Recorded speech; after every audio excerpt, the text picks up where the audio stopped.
Now I invite Srimati Sri Itikala Sudharani Garu. Now I invite Dr. Itikala Simura Garu, gynecologist and obstetric specialist in Sindhura Multi Specialty Hospital.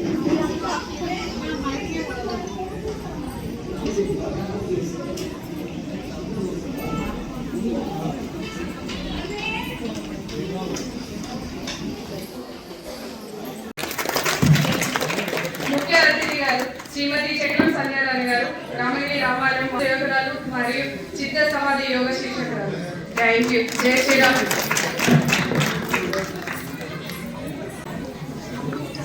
Shrimati Priyanka garu.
Draupadi.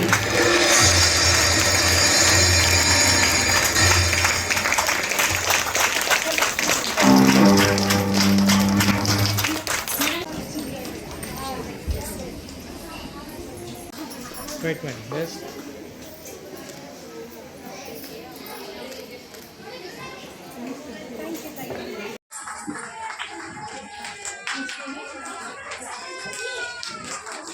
Madam మీరు ఎంత మన సరస్వతి శిశు మందిర్ సంస్కృతి సాంప్రదాయాలకి పెద్దపీట. మనకి ఇక్కడ ప్రతి ఒక్కరికి పిల్లలకి సంస్కృతి సాంప్రదాయాలతో పాటు విద్య కూడా నేర్పిస్తున్నాం. ఈరోజు సప్తశక్తి సంగమంలో మన అతిథులు వాళ్ళు మహిళలు అవడం మనం సన్మానం చేసుకుంటున్న మన అదృష్టం. మహిళల్లో ఎంతో శక్తి ఉంటుంది. క్షమ, ఓర్పు, దయ, కోపం అన్ని. వాక్చాతుర్యంతో సతీ సావిత్రి తన భర్తను దక్కించుకుంది. సీతమ్మ తన గొప్ప పాతివ్రత్యంతో మంచి పేరు తెచ్చుకుంది. సో ఒక కుటుంబం ప్రాపర్గా నడవడానికి మహిళ యొక్క పాత్ర ఏంటి, మెయిన్ మహిళా రోల్ ఏంటి అని తెలిపేదే ఈ ప్రోగ్రాం యొక్క ముఖ్య ఉద్దేశం. మహిళ బాగుంటే కుటుంబం బాగుంటుంది, కుటుంబం బాగుంటే సొసైటీ బాగుంటుంది. మీరు ఎంతోమంది ఎన్నో ఒడిదుడుకులు చూసి వచ్చుంటారు.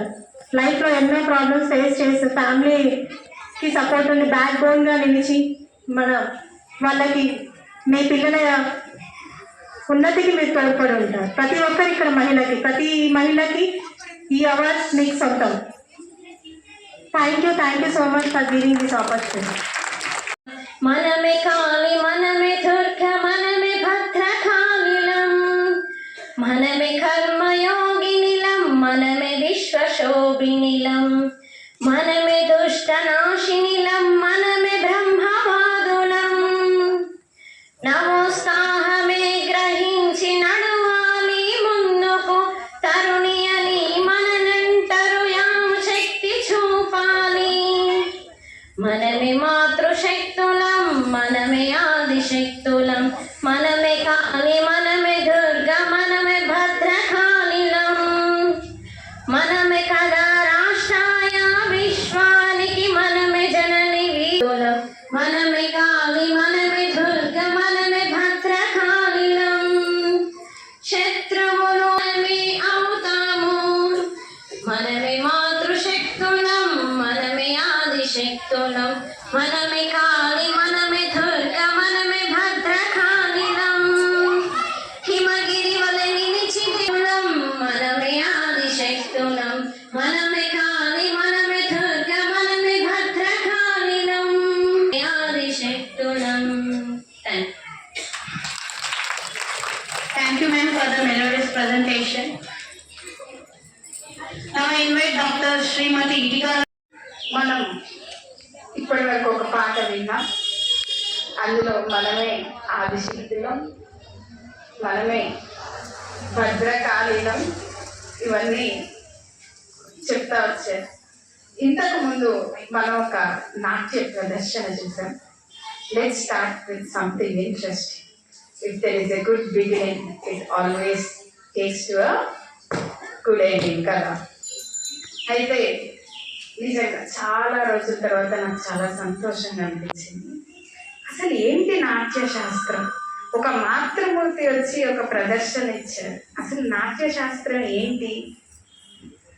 ఒకనొకప్పుడు ఎప్పుడు మనం ధర్మం ధర్మం ధర్మం ఇదే కదా మనకి ఒక సాంప్రదాయ సనాతన కుటుంబంలో మనం ఎప్పుడు ప్రతి దాంట్లో వచ్చేది. అంటే లేవగానే ఒక స్త్రీ తన స్త్రీ ధర్మం అంటే పత్ని ధర్మం అంటే ఎలాగా, తన మాతృధర్మాన్ని ఎలాగా లేవాలి, లేచిన తర్వాత వెంటనే నా ఇంటికి కావాల్సిన ఒక గృహిణిగా నా ధర్మం ఏంటి, ఒక తల్లిగా నా ధర్మం ఏంటి, నేను ఏం వంట చేయాలి పిల్లలకి, నా ఇంటికి ఒక ఇల్లాలిగా నా ధర్మం ఏంటి, ఒక తల్లిగా నా ధర్మం ఏంటి, ఇంటిని శుభ్రం చేసుకోవాలి ఇల్లాలిగా, తర్వాత తల్లిగా నా ధర్మం ఏంటి, పిల్లలు బడికి వెళ్ళాలి, వాళ్ళకి ఏం వండి పెట్టాలి, ఏం చేస్తే వాళ్ళు బాగా తింటారు, వాళ్ళకి స్కూల్కి తొందరగా వెళ్ళడానికి నేను ఏమేం రెడీ చేయాలి, ఇది మాతృధర్మంగా. తర్వాత మా హస్బెండ్ వెళ్ళాలి, ఆయనకి ఏం కావాలి, ఏం మర్చిపోతారు, ఏం అడుగుతారు, ఏది ఎలా ఉంటే ఆయన ఇవాళ ఆయన ఏ పనికి వెళ్ళాలి, దానికి నేనేమి కోఆపరేటివ్గా ముందే రెడీ చేసి పెట్టగలను అనేది పత్ని ధర్మం. ఇలాంటివన్నీ ప్రతిదీ మనం లేచామంటే ధర్మం, పడుకున్నామంటే ధర్మం, మెలుకున్నామంటే ధర్మం, నిద్రలో కూడా స్వప్న ధర్మం కూడా మనకు అదే కదా, అవునా కదా? ఇది ధర్మం అనేది మనకు నిజంగా చెప్పాలంటే ధర్మం చుట్టూరా మనం తిరుగుతూ ఉంటాం. అంటే వాళ్ళ ధర్మాలు కూడా వాళ్ళకు ఉన్నాయి, అంతే కదా? ప్రతి వ్యక్తికి, అంటే పురుషుడు కానీ స్త్రీ కానీ చిన్నవాళ్ళు కానీ పెద్దవాళ్ళు కానీ. అయితే ఎప్పుడైతే ఈ ధర్మాన్ని తప్పి ధర్మం 4 పాదాల మీద నడవకుండా ఎప్పుడైతే అసలు ధర్మం అంటే ఏంటో తెలుసుకోలేని పరిస్థితిలో జనులు ఉన్నారో, అలాంటి సమయంలో నారద మహాముని పరమేశ్వరుడి దగ్గరికి వెళ్ళారంట. పరమేశ్వరుడి దగ్గరికి వెళ్ళి అప్పుడు బ్రహ్మ విష్ణు మహేశ్వరుడు వీళ్ళందరి దగ్గరికి వెళ్ళి అడిగారంట. ఏమని అంటే, స్వామి, భూలోకంలో జనులు అధర్మాన్ని పాలైపోతున్నారు, ధర్మం అనేది వాళ్ళకి అసలు ఏది ధర్మమో ఏది అధర్మమో తెలియని అజ్ఞానులుగా అయిపోతున్నారు. అసలు వాళ్ళకి ధర్మ బోధ జరగాలి, మరి ఎట్లా జరగాలి ధర్మ బోధ అంటే? మనకు తెలిసిందే, మనకు వేద శాస్త్ర పురాణాలన్నీ చాలా వరకు సంస్కృతంలో రాయబడి ఉన్నాయి. మరి ఈ సంస్కృతం అందరికీ వచ్చా? మనకు ఇప్పుడు నేను మాట్లాడుతున్నాను, మీకు అర్థమవుతుందంటే దాని కారణం ఏంటి? భాష. What is it? భాష, లాంగ్వేజ్, అంతే కదా? ఈ భాషలో నేను మాట్లాడితే మీకు అందరికి అర్థమైతేనే కదా అది సార్థకత పొందేది. మరి ఇన్ని వేదాలు ఉన్నాయి, ఇంకా మనకి శాస్త్రాలు ఉన్నాయి, ఇన్ని ఉన్నాయి, మరి ఇది ఎట్లా జనాల్లోకి వెళ్ళాలి, ఎట్లా వీళ్ళందరికీ జనాలు ఇప్పుడు లోకోద్ధారణ ఎలా జరగాలి అని అడుగుతారంట. అప్పుడు బ్రహ్మ విష్ణు మహేశ్వరులు వీళ్ళందరూ కలిసి ఏం చేస్తారనంటే, నాట్యశాస్త్రం అంటే ఏంటి అంటే, మన వేదాలలో, మన పురాణాలలో, మన ధర్మానికి సంబంధించినటువంటి ధర్మ రహస్యాలని, ధర్మ బోధని మామూలు కనీసం ఒక భాష కూడా లేకుండా ఒక అభినయంతో, వాట్ ఈస్ అభినయం? ఎక్స్ప్రెషన్. ఇప్పుడు ఆవిడ మన ముందు ప్రదర్శన చేశారు కదా, అంటే ఒక అభినయంతో కేవలం వాళ్ళు ఏం చేస్తున్నారనే మూమెంట్తో, కనీసం మూమెంట్తో అయినా సరే అర్థం చేసుకునే విధంగా జనాల్లోకి తీసుకెళ్ళడానికి అప్పుడు త్రిమూర్తులు ఏం చేశారంటే నాట్య శాస్త్రాన్ని సృష్టించారు. ఆ నాట్య శాస్త్రాన్ని మరి ఎవరికి ఇవ్వాలి? ఇది సృష్టించగానే వెళ్ళిపోద్దా? జనాల్లోకి వెళ్ళిపోదు కదా.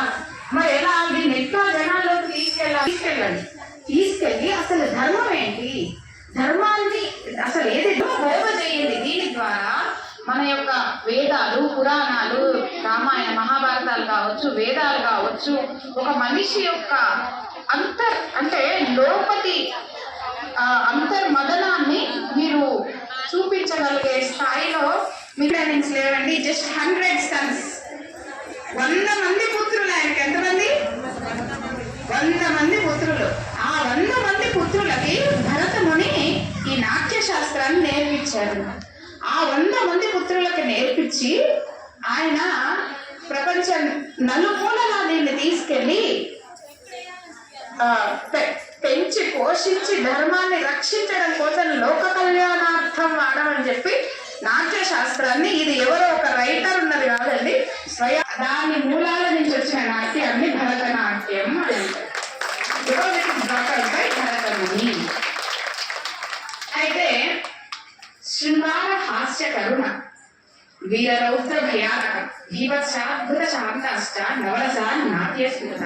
ఇప్పుడు చూసాం కదా, శాంతాష్ట నవరస నాట్యస్మృత. అసలు నాట్యశాస్త్రం అనేది ముందు మొదలైనప్పుడు నవరసాలు లేవంట, 8 రసాలే. శాంతరసం లేదు, నందికేశ్వరుడు అనే మహాముని లేదు. ఈ 8 రసాలకు కాకుండా శాంతరసం అనేది డిఫరెంట్. అసలు శాంతరసం ఏంటి అని అంటే, అసలు ఇందులోనే ఉంది సూక్ష్మం అంతా. ఇప్పుడు అన్నా చూడండి, భద్రకాళి, మహాకాళి, శక్తి స్వరూపిణి, అన్నిటికన్నా గొప్ప బలం స్త్రీకి ఏంటి అంటే శాంత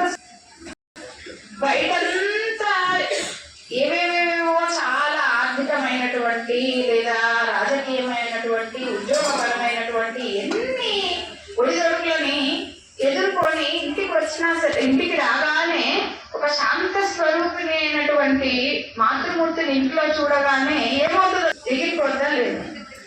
సో శాంతరసం అనేది ఇంకొకటి, ఇట్ ఈస్ డిఫరెంట్. అసలు శాంతరసం అంటే ఏంటి అంటే, ఒక మనిషి ఎటువంటి ఒడిదుడుకునైనా తట్టుకొని దాన్ని తన ముఖం మీద ముఖ కవలికలలో కూడా చూపించకుండా దాని ఒక పాజిటివ్ ఎనర్జీగా తీసుకురాగలిగే బలాన్ని శాంతం అని అంటారు. అవునా కాదా? Yes or no?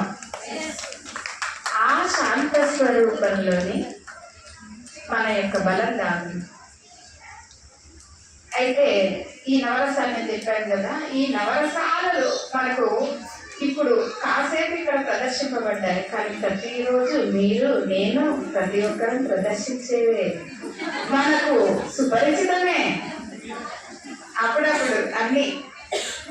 అయితే ఇప్పుడు మనం ఎప్పుడు ఎక్కడెక్కడెక్కడి నుంచో ఎగ్జాంపుల్స్ తీసుకుంటాం కదా. ఇప్పుడు ఇంటర్నెట్ బ్రౌజింగ్ కూడా ఎక్కువైంది, ఎక్కడి నుంచో రాదు. యాక్చువల్లీ నాకేమనిపిస్తుంది అంటే, ఇప్పుడు నేను ఎప్పుడైనా స్పీచ్ ఏదైనా భాషను ఇవ్వడానికి వెళ్ళినప్పుడు ఎక్కడి నుంచో తీసుకున్న వాటికన్నా మన చుట్టూరా ఉన్నాయి, మన దగ్గరగా ఉన్నాయి, మనతో ఉన్నాయి, మన కోసం ఉన్న వాటిని మనం మిస్ చేసి వేటి కోసమో దూరకుండా ఉన్న పని మనం ప్రాకులాడుతున్నాం. రైట్ నా ఇక్కడ తీసుకుంటే మన చక్రం సంధ్యారాణి గారు మంచి నాట్యకారిణి గారు. నేను చిన్న ఉన్నప్పుడు కొన్ని రోజులు మా దగ్గర నేర్చుకోవడానికి వెళ్ళాను. అంటే కేవలం నాట్యం నేర్చుకోవడం వల్ల కేవలం నాట్యం రాదండి. అంటే మన కళలు ఎంత గొప్పవంటే అవి ఎన్నో విషయాలని, ఎస్పెషల్లీ కుటుంబ విషయాలలో కూడా, ఒక కుటుంబాన్ని కావచ్చు, ఒక సమాజాన్ని కావచ్చు, ఎలా దాన్ని ఒక సవ్యమైన రీతిలో నడిపించాలో, ఎప్పుడు ఒక లో డౌన్ అంటే కొంత ఇబ్బందుల్లో ఉన్నప్పుడు ఎలా పాజిటివ్గా తీసుకెళ్లాలో అనే విషయాలలో సంగీతం కానీ నాట్యం కానీ ఇట్లాంటి మన కళలు ఎంతో ఉపయోగపడతాయి. నా గురువు గారు, నేను డిప్లొమా చేశానండి కూచిపూడిలో. మా గురువు గారు భాగవతుల వెంకటరామ శర్మ గారు. వారు కూచిపూడి బ్రాహ్మణులు. ఆయన దగ్గర నేను నాట్యం నేర్చుకున్నాను 5 సంవత్సరాలు. నేను నాట్యం కన్నా ఎక్కువ ఆయన దగ్గర నేర్చుకున్న విషయం ఏంటి అని అంటే నిబద్ధత. అంటే ఏదన్నా ఒకటి మనము చేస్తాము అని అనుకున్నప్పుడు దానికి నిబద్ధులమై ఉండాలి అనేది నేను ఆయన దగ్గర నేర్చుకున్నాను. ఈరోజు ఆయన స్మరించుకునే అవకాశం దొరకడం నిజంగా నేను చాలా అదృష్టంగా భావిస్తున్నాను. అయితే ఆయన ఎప్పుడు ఒక మాట చెప్పేవారు, ఏమంటే, ఇప్పుడు నేను ఈ విషయం ఎందుకు చెప్తున్నాను అంటే, ఒక స్టేజ్ వచ్చిన తర్వాత ఇప్పుడున్న పరిస్థితుల్లో పిల్లలు హాస్టల్స్ కనో పై చదువులకనో వాళ్ళ చదువులకు, పనులకు లేదా పెళ్లిళ్ళయి ఉద్యోగరీత్యానో వెళ్తున్నారు. మిడిల్ ఏజ్డ్ ఉమెన్ ఇప్పుడు చూడండి, ఈ మాతృమూర్తి తన యొక్క హాబీని మళ్ళీ కంటిన్యూ చేస్తుంది. సో మన యొక్క హాబీస్ని లేదా మన యొక్క ఒక మంచి బలం మనకి ఏదన్నా ఉన్నా, కళ ఏదన్నా ఉన్నా, అది ధర్మ ప్రచారణ కోసం కానీ ధర్మం కోసం కానీ ఉపయోగించగలిగితే సదా మీరు, అంటే ఒక వయసులో ఉన్నప్పుడు పిల్లలకి మీరు చాలా ఎక్కువ టైం ఇవ్వాల్సి వస్తుంది. కొంత వయసు పోయి పిల్లలు వాళ్ళ పనులకు వెళ్ళిపోతున్నప్పుడు మీరు మీలో ఉన్న కళలని, మీ బలాన్ని కేవలం మీ కుటుంబానికే కాకుండా మీ యొక్క శక్తిని రీజనరేట్ చేసుకోవడానికి ప్లస్ సమాజానికి కూడా ఉపయోగపడేటట్టు, అది నాట్యమే కావచ్చు, వంటే కావచ్చు, లేదా అంటే ఇప్పుడు మన రామ గారు భగవద్గీత చెప్తారు, సంస్కృతం చెప్తారు, అలానే కావచ్చు, లేదా ఇంకేదో మీకు తోచినట్టుంటే నలుగురికి ఒక జాకెట్లు కుట్టడం నేర్పించడం కావచ్చు, ఏదో ఒక విధాన సమాజంలోకి వెళ్ళండి. ఇప్పుడు మనకు అది అవసరము. ఎప్పుడైతే మన ధర్మ మార్గాన్ని పెంచుకుంటూ పోతామో, ధర్మో రక్షతి రక్షితః, ఆ ధర్మమే మనల్ని రక్షిస్తుంది. అయితే ఇప్పుడు మన మెయిన్ టాపిక్ లోకి వద్దాం. అదేంటి? మనకు భగవద్గీతలో శ్రీకృష్ణ పరమాత్ముడు అయితే భగవద్గీత ఒక్క క్షణం మనం భగవద్గీత గురించి దాని గొప్పదనం గురించి మనం చెప్పుకుందాం. మొన్నటి వరకు మొన్న ఫస్ట్ గీతా జయంతి జరిగింది. భగవద్గీత శ్లోకాలు పాడే దాంట్లో పోటీలు పెట్టుకున్నాం. భగవద్గీత పంచారు, భగవద్గీత గురించి అంతా చెప్పారు. అసలు భగవద్గీత యొక్క గొప్పతనం ఏంటి అనంటే, ఎవరు చెప్పారు భగవద్గీతని? భగవాను వాచ. భగవాను వాచ అంటే భగవంతుడు చెప్పారు. ఆ భగవంతుడికి ఒక పేరు ఉందని కూడా చెప్పలేదండి. అంటే ఎంత బ్రాడ్ సెన్స్ అందులో. ఫలాని భగవంతుడు అని కూడా దాంట్లో చెప్పలేదు. కేవలం భగవాను వాచ, భగవంతుడు చెప్పారు. ఆయనకు ఒక పేరు లేదు, ఆయనకు ఒక ఊరు లేదు, ఆయనకు ఒక రూపం లేదు, ఇది ఆయనకు ఒక రెస్ట్రిక్షన్ లేదు. అంటే ఎంత గొప్పదైనటువంటి ఒక థాట్తో దాన్ని స్టార్ట్ చేశారనేది విన్నాను. ఇంకొకటి భగవద్గీతలో ఏముంటది? ఫస్ట్ మొదలు పెట్టేది ధర్మక్షేత్రే కురుక్షేత్రే అనే ఒక లైన్తోని మొదలవుతుంది. ధర్మక్షేత్రే కురుక్షేత్రే అనే లైన్తో మొదలవుతుంది. తర్వాత ఎండింగ్ ఏమవుతుంది? సంజయ. ఏదైనా, ఏ పనైనా, ఏ యుద్ధమైనా, ఏ అదైనా ధర్మం అనే దాంతో మొదలైతే అది ఖచ్చితంగా ఎక్కడేంటవుతుంది? జయం. జయం అనే దగ్గర ఏంటైతే this is the only logic, secret, fun and what we say thesis of Sanatana Dharma. This is the take home. And ఇప్పుడు మనం మాట్లాడదాం. ఇప్పుడు అంటే ఇంకా అయిపోదాం మేడం. స్త్రీల గురించి భగవాన్ ఏం చెప్పారంటే, కీర్తి శ్రీవాష్ట నారీణాం స్మృతి మేధా ధృతి క్షమ. అయితే కీర్తి, అసలు కీర్తి ఏంటి? స్త్రీలు, మన స్త్రీ శక్తి గురించి మనం మాట్లాడుకున్నప్పుడు కీర్తి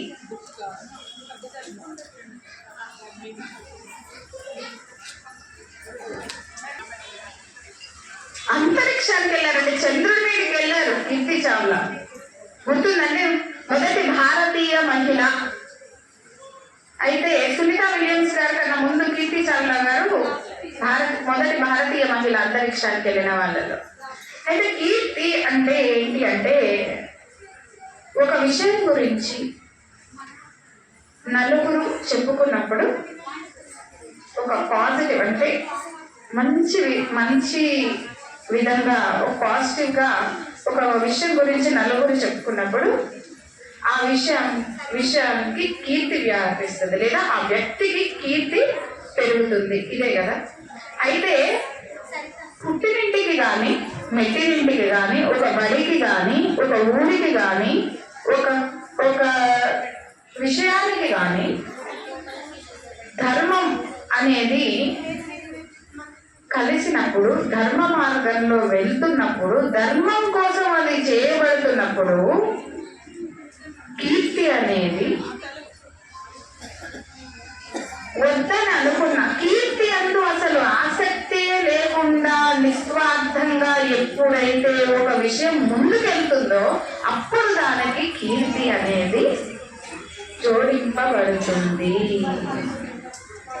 ఆ కీర్తి అంటే చెప్తారు కదా, ఇప్పుడు పెళ్లి చేసి ఒక అమ్మాయిని అత్తవారింటికి పంపించేటప్పుడు ఏం చెప్తారు? నీ పుట్టినింటి కీర్తి, నీ మెట్టినింటి కీర్తి రెండు ఎవరి చేతిలో ఉంటుందండి? అవునా కాదా?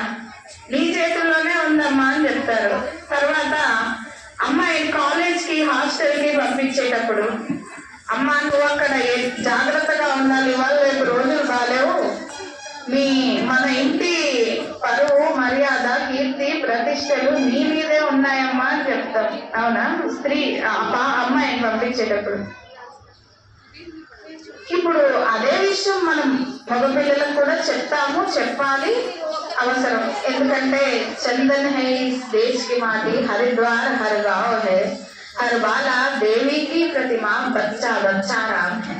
అంటే ఎప్పుడైతే మగపిల్లలు కూడా సహకరిస్తారో అప్పుడే ఆడపిల్లలు కూడా మంచి ధర్మాన్ని కానీ ఒక మంచి సమాజంలో కానీ నిలబడడానికి కానీ నిర్మించడానికి కానీ వీళ్ళకు కూడా సహకారం వాళ్ళది ఉన్నప్పుడే దానికి మంచి రిజల్ట్స్ వస్తాయి.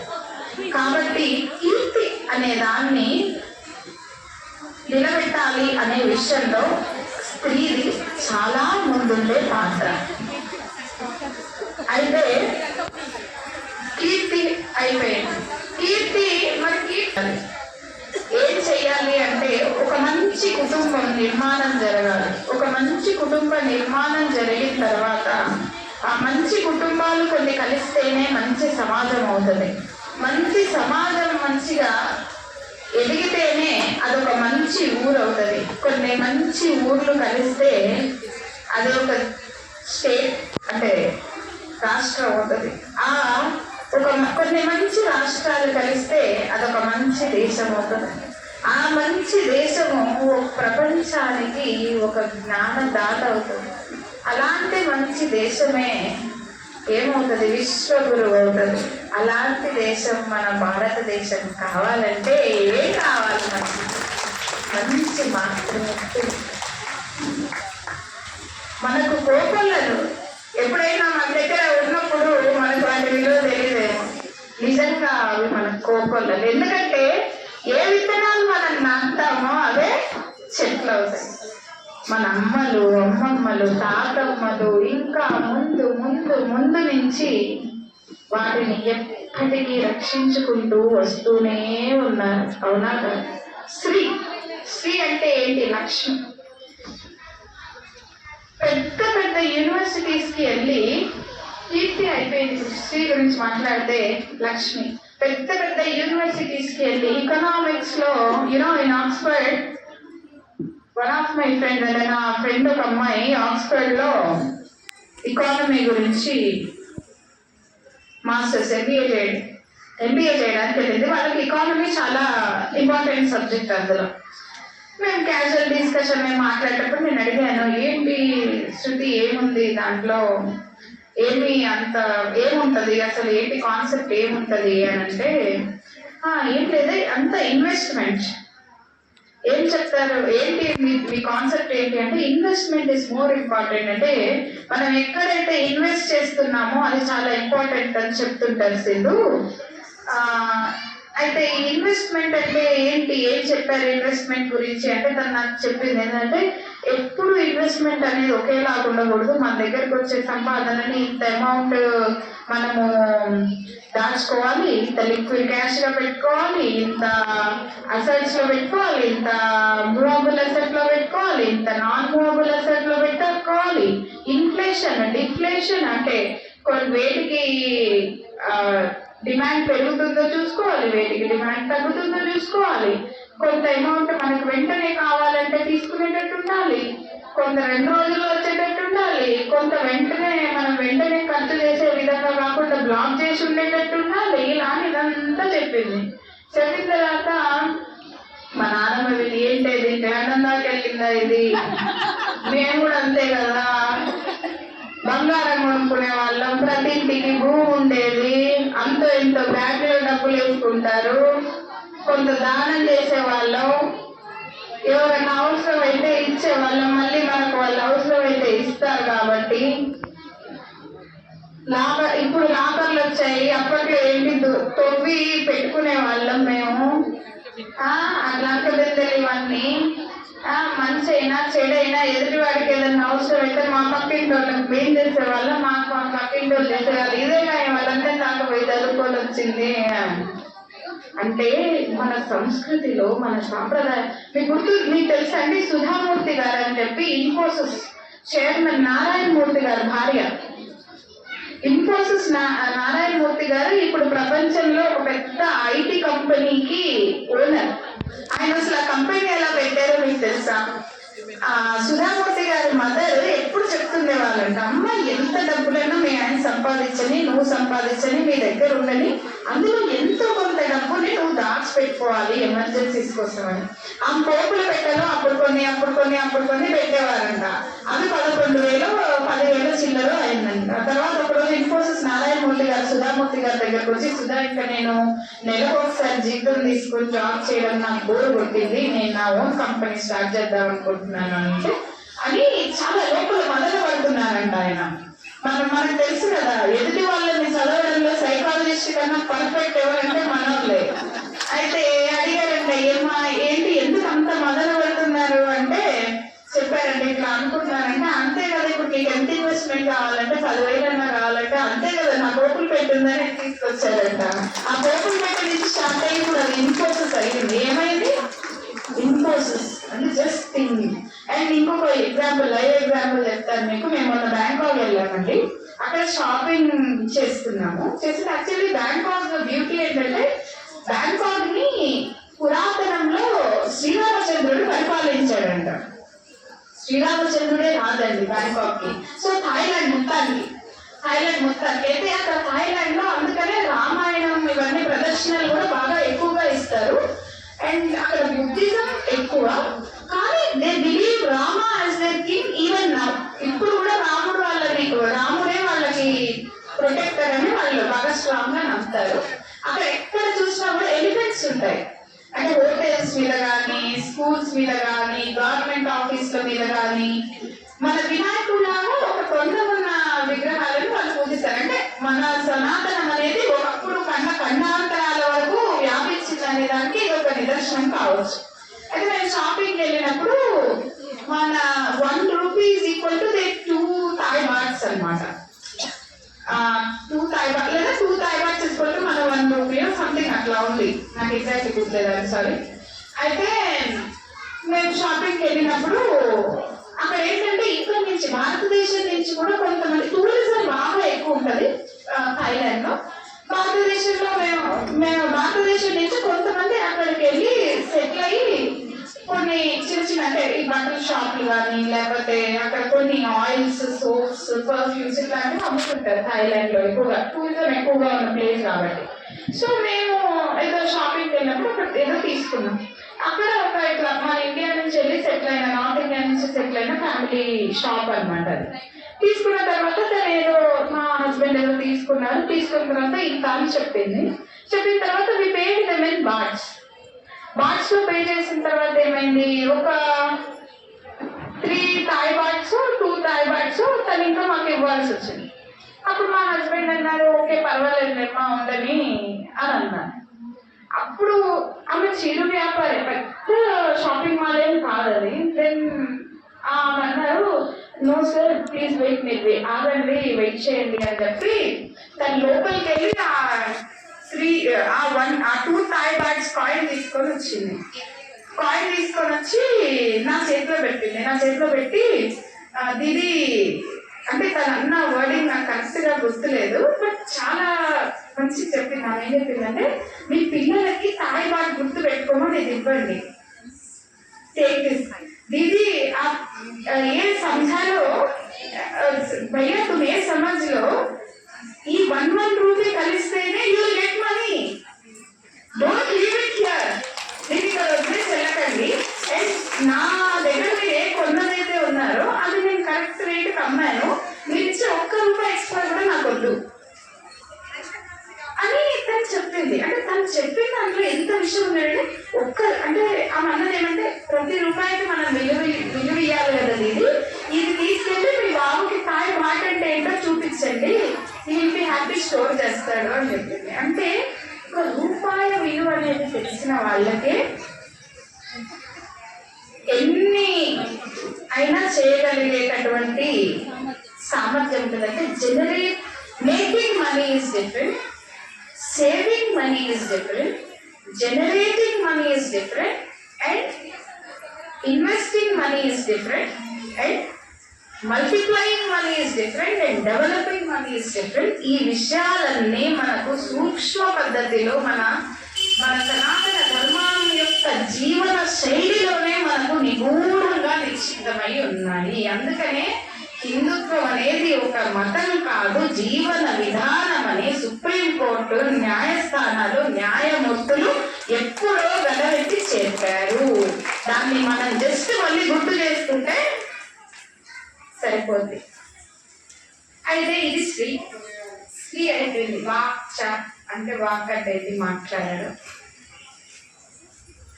ఎవరన్నా మన ఇంటికి వచ్చారు, అతిథి దేవో భవ, ఆచార్య దేవో భవ, అతిథి దేవో భవ, ఇదే భవ, ఆచార్య దేవో భవ, అతిథి దేవో భవ.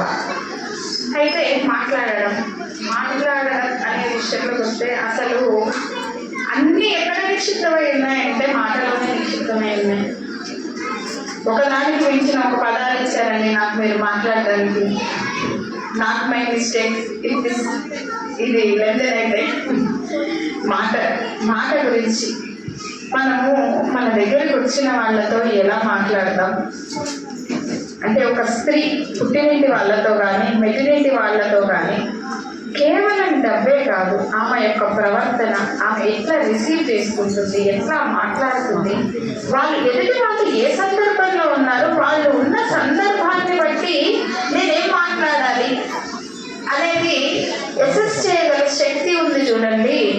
అది నిజంగా మనకెవరు నేర్పించలేదు. మా నాన్నమ్మ మాట్లాడినంత బాగా మా అమ్మ మాట్లాడలేదేమో, ఆమె మాట్లాడినంత బాగా నేను మాట్లాడలేనేమో. ఎందుకంటే అప్పట్లో వాళ్ళకి అటువంటి లోక జ్ఞానం, సంస్కారం అనే దాన్ని ప్రధానంగా నేర్పించారు.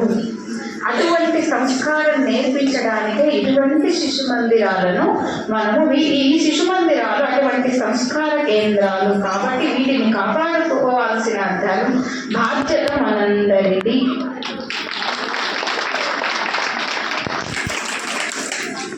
మనకు ఒక పెద్ద నానుడే ఉంది కదా, నోరు మంచిది అయితే ఊరు మంచిది అవుతుంది, అంతే కదండి. అట్లా వాక్కు అనేది మనకు చాలా ముఖ్యం. అండ్ ఇంకొకటి, వాక్కు అనే దాని గురించి ఇంకొకటి మాట్లాడుతున్నాం. కొంతమంది ఉంటారు, పొద్దున్న లేవగానే ఇట్లా అవుతుంది, వాడికి అట్లా అవుతుంది, అయ్యో ఇట్లా అయింది, ఏంది ఇది ఇట్లా అయిపోయిందంట, నోరు తెస్తే నెగిటివ్ గానే. అట్లా కాకుండా మనం మేనిఫెస్టేషన్ అని ఈ మధ్య కొంచెం, అంటే ఇప్పుడు ఇది మేనిఫెస్టేషన్ కానీ ఎప్పటి నుంచో మన వాళ్ళకి ఇది మన జీవన విధానంలో ఉన్నదే. మనం మంచి అనుకుంటే మంచే అయింది, మనం ఎప్పుడు బాగుంటాం అనుకుంటే మంచే అవుద్ది, ఎప్పుడు మంచి కోరుకోండి చెడు కోరుకోకండి అని చెప్తా ఉంటాం కదా. ఎప్పుడు మన నాలుక మీద శుభం శుభం శుభం, వీళ్ళకి మంచి ఉండాలి, పిల్లలు బాగుండాలి, ఇల్లు బాగుండాలి, అంతా బాగుండాలి, శుభం అంతా బాగుండాలి అని అనుకుంటున్నప్పుడు వాక్ అనేది ఎప్పుడైతే మన వాక్ బాగుంటుందో అప్పుడు ఆబ్వియస్ గా positive energy, positive vibes, positive things జరుగుతాయి. వాక్ అయిపోయింది. తర్వాత స్మృతి మేధ. స్మృతి అంటే ఏంటి అంటే గుర్తుపెట్టుకోవడం అంటే ఏంటి? నిన్న మా పక్కింటి చెత్త తీసుకొచ్చి నా ఇంటి ముందు పడేస్తుంది, నేను గుర్తుపెట్టుకొని 2 రోజులు ఈ చెత్త తీసుకుపోయి ఆమె ఇంటి ముందు పడేస్తాను. ఇది కాదండి గుర్తుపెట్టుకోవడం. స్మృతి అంటే ఏంటి అంటే, ఇప్పటికీ ఈ రోజు సగం కన్నా ఎక్కువ మంది ఇక్కడ 6 గజాల చీరలు పట్టుకొని వచ్చారంటే మన సనాతనం యొక్క స్మృతిని మనం ఇంకా లాక్కొస్తున్నాం ఇక్కడ దాకా. అవునా కాదా? లాక్కొస్తున్నాం, మోసుకొస్తున్నాము, ముందు తరాలకు కూడా మనం అందిస్తాం. వీళ్ళింట్లో కేదారేశ్వర వ్రతం చేసుకుంటున్నారు, వాళ్ళ ఇంట్లో వినాయక నోము చేసుకుంటున్నారు, వీళ్ళింట్లో పెళ్లి వాళ్ళ ఇంట్లో పెళ్లి ఒకే రకంగా ఉందండి? అవ్వదు. ఒకరికి అమరేళ్ళు ఉంటాయి, ఒకరికి ఉండవు. అంతెందుకు, ఇప్పుడు మన తెలుగు రాష్ట్రాల్లోనే ఆంధ్ర, తెలంగాణ 2 రాష్ట్రాలు ఉన్నాయి. ఈ 2 రాష్ట్రాల్లో ఒకే రకంగా పెళ్లి తంతు జరుగుతుందా? జరగదు. ఒరిస్సాకి వెళ్తే ఇంకో రకంగా, మహారాష్ట్రకి వెళ్తే ఇంకో రకంగా. చీర కట్టుకునే విధానంలో కూడా చాలా డిఫరెన్సెస్ ఉన్నాయి. ఏంటి, మాకు మా అత్తగారు చెప్పారండి, మాకు ఇవంతా లేదంట, మేము ఇలాగే పెట్టుకోవాలంట, ఇది చెయ్యాలంట. అంటే తరతరాల నుంచి ఒక స్త్రీ ఒక పుట్టినింటి నుంచి మెట్టినింటికి వెళ్ళిన తర్వాత వాళ్ళ యొక్క ఏ పద్ధతులు అయితే ఉంటాయో అవన్నీ తరతరాల నుంచి తను తెలుసుకొని వాటిని గుర్తు పెట్టుకొని నెక్స్ట్ తరానికంటే ముందు తరాలకు అందింపజేయడానికి కావలసినటువంటి శక్తిని స్మృతి అంటారు. ఆ స్మృతి స్త్రీకి ఉంది కాబట్టి ఇప్పటికీ మన ఈ యొక్క కొన్ని సాంప్రదాయాలు అది స్మృతి. స్మృతి కన్నా ఇక్కడ నేను ఎక్కువ టైం తీసుకోనండి, 2 నిమిషాలు. కౌంట్ యువర్ సెకండ్స్, మీకు బోర్డు కొట్టిస్తాను. ధృతి అసలు మొత్తం అంతా తిరిగేది చుట్టూ ఈ ధృతి మీద. సారీ, మేధ తర్వాత ధృతి. మేధ అంటే మేధస్సు. మేధస్సు ఎవరండి? ఆది దేవత. చెప్పండి, మేధస్సు ఎవరి సొంతం? ఎంత రచించినా మేధస్సు ఎక్కడ? అమ్మవారి దగ్గరే. అవునా కాదా? అట్లా మేధ అనేది స్త్రీకి పుట్టుకతో వచ్చే లక్షణం అని చెప్పచ్చు. ఎటువంటి స్త్రీ అయినా సరే ఎదుటి వాళ్ళు తనని మంచి దృష్టితో చూస్తున్నారా, చెడు దృష్టితో చూస్తున్నారా, ఇంకా లేదన్నా నాకు అపాయం కానీ అనుమానం కానీ అపాయం వచ్చే పరిస్థితి ఉందా అనే అనుమానము వెంటనే స్త్రీకి కలుగుతుంది. అది పుట్టుకతో స్త్రీకి వచ్చే లక్షణం. అంటే ఎస్ చేయగలుగుతారు, ఎస్ఎస్ చేయగలుగుతారు. ఆ మేధ అనేది స్త్రీకి పుట్టుకతో వచ్చే లక్షణం. ఇక మేధ తర్వాత చూస్తే ధృతి. నాకు ఇష్టమైన టాపిక్ ఇది. ధృతి అంటే ఏంటి అంటే, ఈ మధ్య చాలా మంది పిల్లలకు కూడా ధృతి అని పేరు పెడుతున్నారు. అసలు ఈ ధృతి అంటే ఏంటి అంటే ఇన్నర్ ఎనర్జీ. ఇన్నర్ ఎనర్జీ చాలా మందికి ఇప్పుడు నేను మాట్లాడుతున్నాను, అందరూ మాట్లాడే బయటికి ఎక్స్ప్రెస్ చేయలేకపోవచ్చు. కానీ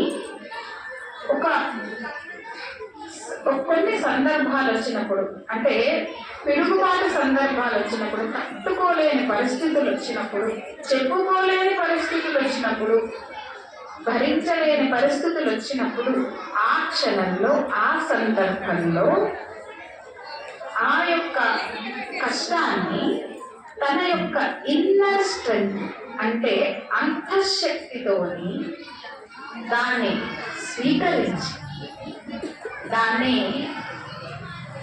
స్వీకరించి ఒక స్టెబిలైజర్ లాగా, టీవీకి ఎట్లాగా స్టెబిలైజర్ ఉంటుందో ఫ్యామిలీకి, ఒక కుటుంబానికి ఒక స్టెబిలైజర్ లాగా మనకు జిజియా మాతాజీ తెలుసు. అప్పుడు ఎటువంటి పరిస్థితులు అంటే, జిజియా మాతాజీ ఉన్నప్పుడు తండ్రి భర్త ఇద్దరు మంచి శక్తివంతులు, యుద్ధ నిపుణత గలవాళ్ళు, వేదశాస్త్రాలు తెలిసిన వాళ్ళు.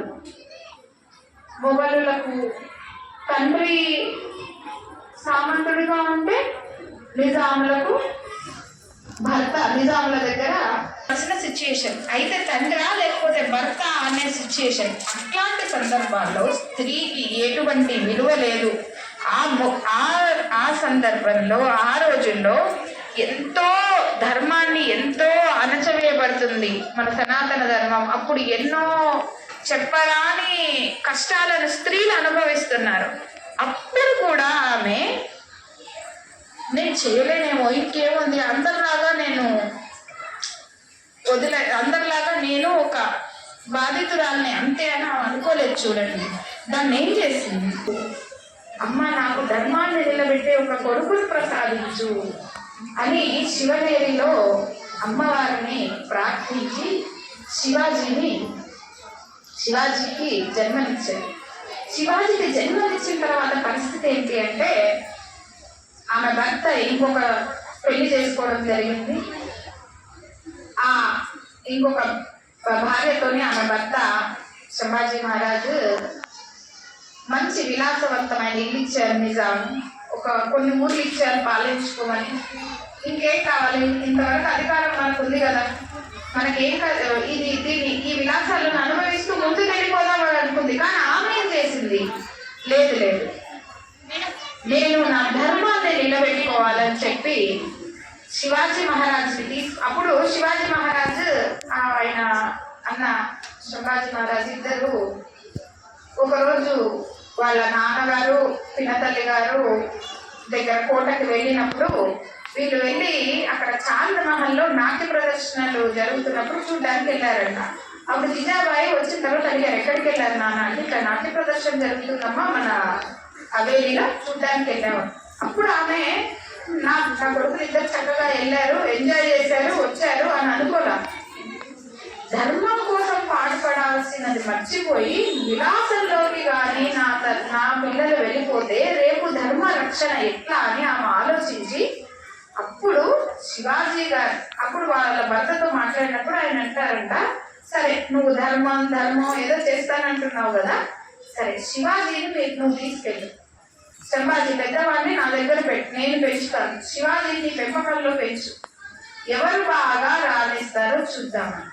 ఆ రోజుల్లో ఇప్పటికే ఒంటరి మహిళలంటే చాలా వివక్ష, కానీ ఆ రోజుల్లో అట్లా ఒక స్త్రీ భర్తకు దూరంగా వెళ్ళడం అనేది ఎంత పెద్ద వివక్ష మీరు ఆలోచించండి. కానీ అలాంటి సందర్భాలను కూడా ఆమె తట్టుకొని తన ఇన్నర్ స్ట్రెంత్, తన యొక్క శక్తి, సంకల్ప శక్తి అంటారే మణిద్వీప వర్ణన ఉంటదండి, దాంట్లో కూడా ప్రతి పేరాకు ఒక చెప్తారు, భువనేశ్వరి సంకల్పమే జనించే మణిద్వీపం.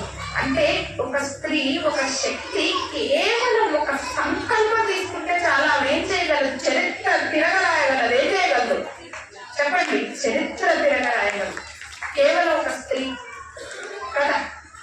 అలాంటి సంకల్ప శక్తి ఉంది స్త్రీ దగ్గర. ఆ సంకల్ప శక్తి, ఆ ఇన్నర్ స్ట్రెంగ్త్, ఆ కోర్ స్ట్రెంగ్త్ అనేది ఉంది.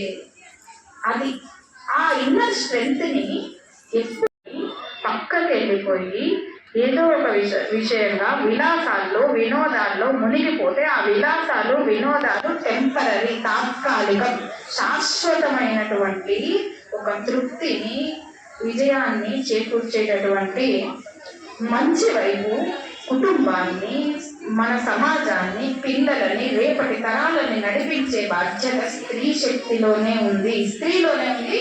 ఆ శక్తిని జాగృతపరచడానికి ఈ రోజు ఈ శక్తి సంఘం అనే దాన్ని పెట్టారు. ధృతి అయిపోయింది క్షమ. ఇంతకన్నా చెప్పినది ఇంతసేపు మీ బుర్ర తిన్నది నన్ను క్షమించండి. మీలో ఎవరైనా నేను మాట్లాడే దాంట్లో ఏదన్నా తప్పులున్నా నన్ను క్షమించండి. మనం ఏంటి క్షమ అంటే ఏంటి అంటే, మీరు ఈ మూవీ చూసారండి, అదేంటి అంటే పూణేలో ఒక రాజు తన పేరే ఉంటారు, చాలా ఫేమస్ అండి అది, కాశీబాయ్ బాజీరావుజీ. అంటే శివాజీ తర్వాత బాజీరావు అంటే చాలా ఫేమస్ వారియర్. ఈ బాజీరావు గారి భార్య కాశీబాయ్, కాశీబాయ్ కొడుకు నానాజీ. అంటే శివాజీ తర్వాత నెక్స్ట్ మరాఠా సామ్రాజ్యాన్ని బాగా ముందుకు తీసుకెళ్ళింది వీళ్ళే అనమాట. అయితే మస్తాని అనే ఒక రాజ్పూత్ రాజుకి ఉన్న ఒక ముస్లిం వైఫ్ కి మస్తాని అనే అమ్మాయి, మస్తాని కూతురు అనమాట. ఈ బాజీరావు ఏం చేస్తారంటే ఆ మస్తాని గారిని పెళ్లి చేసుకొని తీసుకొని వస్తారు. ఆమెకు ఒక బాబు పుడతాడు. ఫర్ సమ్ రీజన్ మస్తాని గారు బాజీరావు గారు చనిపోతారు. ఆ మస్తాని గారికి పుట్టిన బాబుని ఎవరు పెంచారు? ఫస్ట్ క్వశ్చన్, దశరథుని యొక్క కుమారుల పేర్లు ఏమిటి?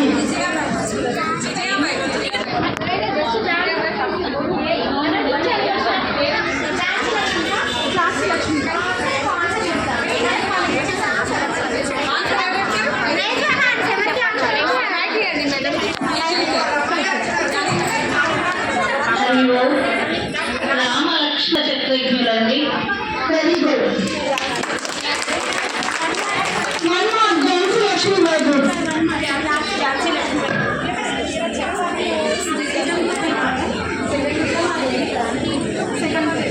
సెకండ్ రుద్రమాదేవి. సెకండ్ క్వశ్చన్, రామాయణంలో పేర్కొన్న పుష్పక విమాన నిర్మాత. పుష్పక విమాన నిర్మాత ఎవరు? సెకండ్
రైట్ ఆన్సర్ ఇస్ వేదవ్యాసుడు.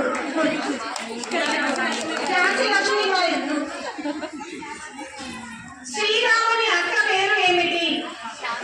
రుద్రమాదేవి. అహల్యాదేవి. రుద్రమాదేవి. అహల్యాదేవి. ఆన్సర్ ఇక్కడ దిగి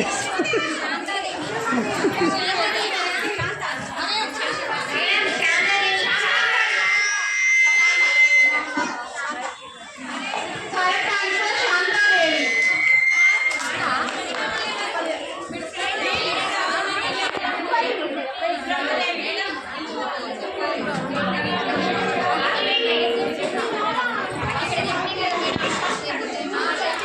మానస్ని రచించింది ఎవరు?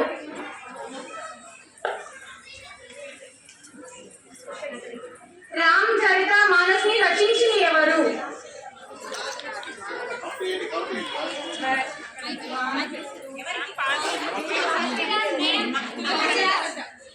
Correct answer Tulsidas.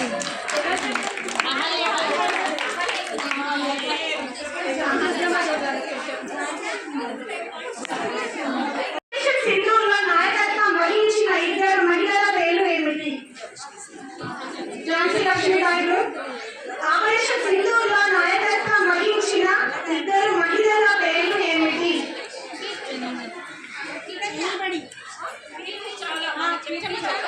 Rudramadevi group.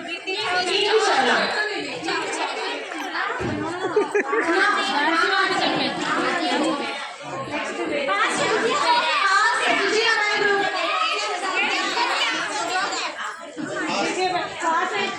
Vijayabai group. Pass Ahalyabai group. Correct answer is colonel Sofiya Qureshi. First మహిళ, సెకండ్ మహిళ వింగ్ కమాండర్ రోమి. లక్ష్మణుడిగా అవతరించింది ఎవరు? పురాణాల ప్రకారం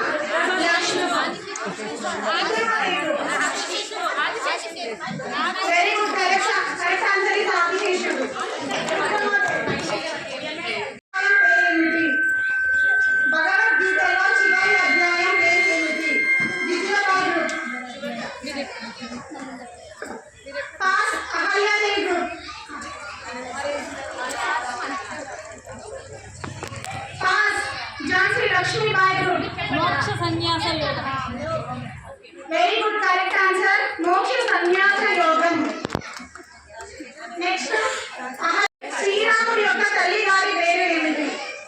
శ్రీరాముడి యొక్క తల్లి గారి పేరు ఏమిటి? Very good.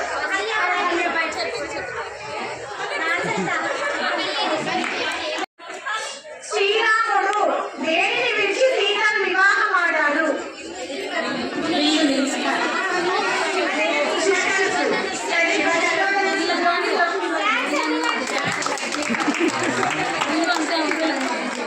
వేదవ్యాసునికి భాగవతాన్ని రచించమని కోరింది ఎవరు?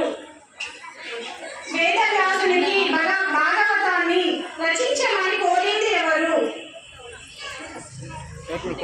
క్వశ్చన్ విజయబాయి.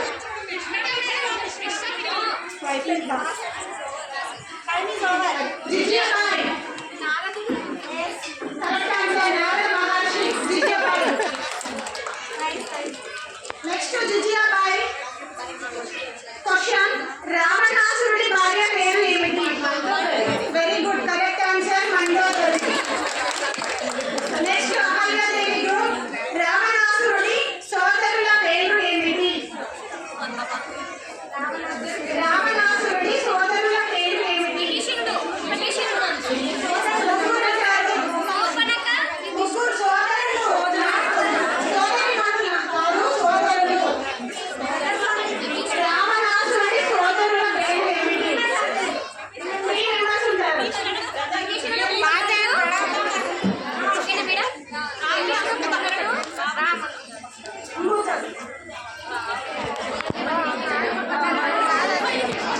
గూగుల్ ఓపెన్ చేయండి. ఝాన్సీ లక్ష్మీబాయి.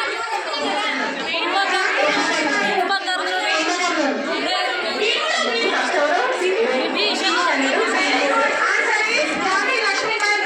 ఆన్సర్ ద కుబేరుడు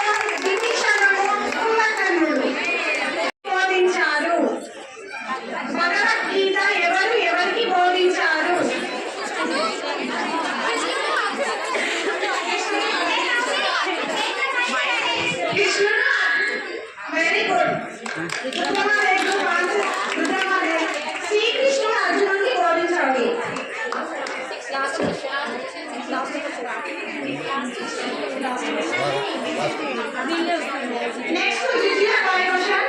కర్ణుడి తండ్రి ఎవరు? కర్ణుడి తండ్రి ఎవరు? అతిరథుడు, సూర్యుడు, విజయవాడు.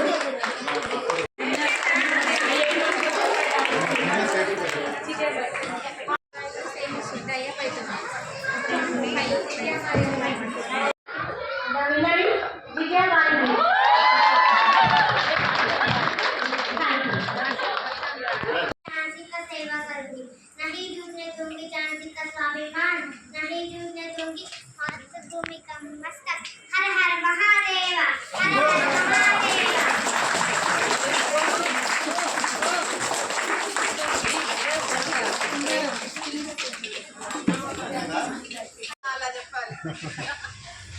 मैं लक्ष्मीबाई, महाराज गंगाधर राव के पत्नी, 49 वर्ष की वधू, मैं प्रतिज्ञा करती हूँ, जब तक मेरे शरीर में रक्त है, जब तक मेरे हृदय में धड़कन है, जब तक मेरे श्वास में प्राण है, मैं पूरी निष्ठा से झांसी का सेवा करूंगी, नहीं झुकने दूंगी झांसी का स्वाभिमान, नहीं झुकने दूंगी मातृभूमि का मस्तक। हर हर महादेव, हर हर महादेव।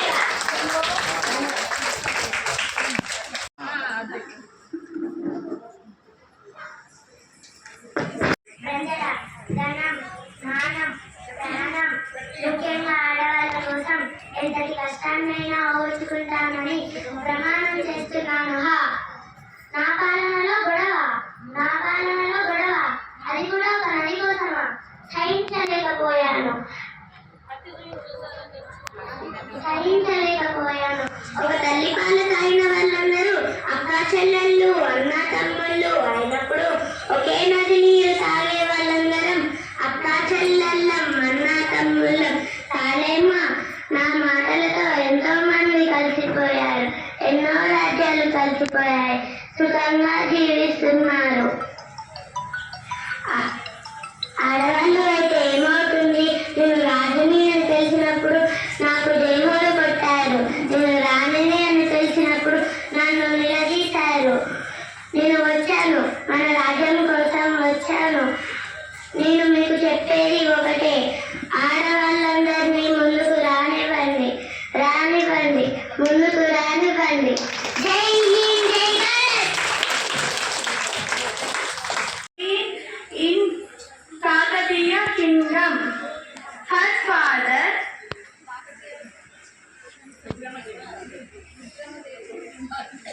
చెప్పు.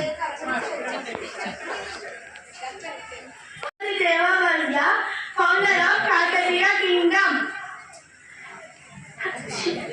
Her father made her to learn every act of war. She constructed Orugallu Fort. She married Vengi Chanakya, Prince of Virabhadra. She is one of the most popular women rulers of Kakatiya kingdom in India history. Thank you. In 8th standard. Today I am presenting a role of Jijabai. I am Jijabai. I am Shahaji's Raja's wife. I am Chhatrapati Shivaji Maharaj mother. And I am the queen. I am very brave, sharp-minded, determined, independent nature and leadership skills. I am a freedom-loving person with a great sense of pride. I know as Raja Mata, Jijabai, Jiju and Veera Mata. I know about horse riding and swords fighting. I taught my son Chhatrapati Shivaji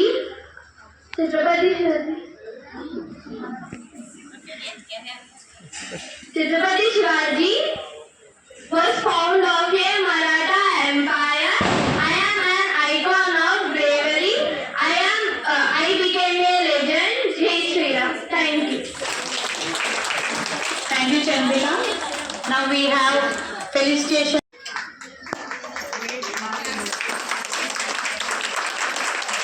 okay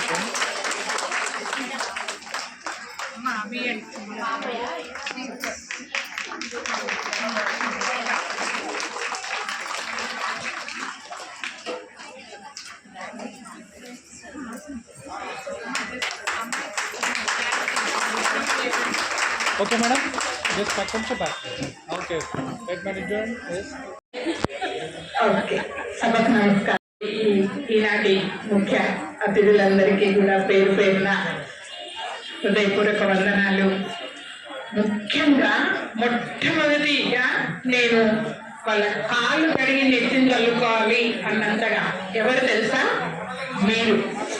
ఎందుకంటే ఈ స్కూల్లో చేర్పించినందుకు, మీ పిల్లల్ని ఈ స్కూల్లో చేర్పించినందుకు మీకు అందరికీ కూడా వేల వేల వేల వేల శతకోటి సహస్రకోటి వందనాలు. ఇది కదా చదువు అంటే, ఇది కదా విద్య అంటే, ఇది నిజమైన విద్య. ఈనాటి సమాజానికి కావాల్సింది ఇటువంటి విద్య. కాబట్టి భారతదేశ భావి పౌరులంటే మీ పిల్లలే. కాబట్టి మీరందరూ కూడా ఎవరన్నా వాళ్ళ పిల్లలు పలానా స్కూల్లో అంటే మొహం మీద కొట్టినట్టు చెప్పండి. ఒక్కరో స్కూల్స్ అవన్నీ కూడా ఇది అత్యంత మహోన్నతమైన, అసలు ఇక దీనికి అల్టిమేట్ అంటారు కదా, దీనికి సరి వచ్చే స్కూలే లేదు.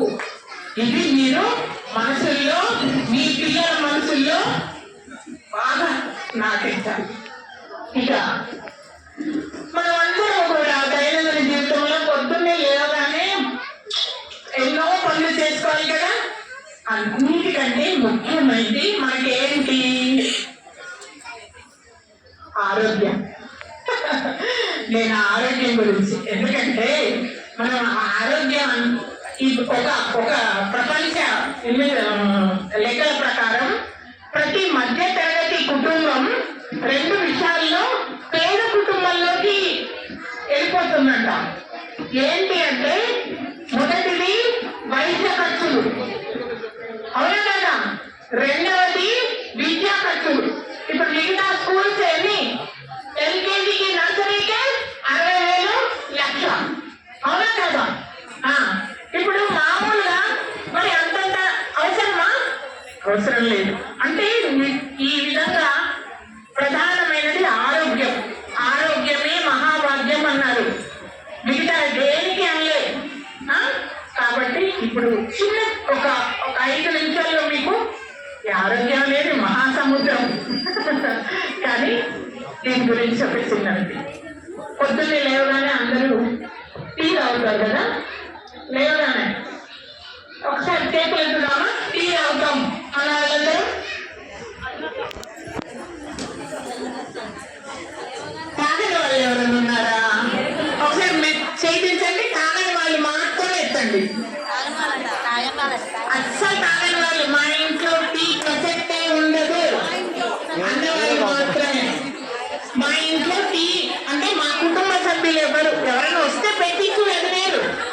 టీ తాగము ఇంతవరకు, పొద్దున్నే కానీ అంటే అసలు ఎప్పుడూ టీ తాగము అన్న వాళ్ళు మాత్రమే చేయొస్తాము. ఓకేనా? ఓకేనా? Very good. ఒకసారి మనం చేసుకోండి. ఇప్పుడు టీ తాగేవాళ్ళు తాగకపోతే తోచదు, తాగకపోతే తలనొప్పి, తాగకపోతే ఇది రాదు కదా. అన్నీ ఇక్కడ చేసిపోయాయి కదా మనకు. ఇప్పుడు మామూలుగా మధ్య ఆ రోజు పెరుగు పాలు రాలేదు, మధ్య లేదు, లేకపోయినా ఏం కాదు కదా. మధ్య కానీ పెరుగు కానీ తినకపోతే ఆ రోజు ఏమైనా కడుపు నొప్పి, తలనొప్పి అట్లాంటి ఏమైనా వస్తుందా? రాదు. మిగతా ఏమి కూడా లేకున్నా నడుస్తుంది. టీ లేకపోతే నడవదు.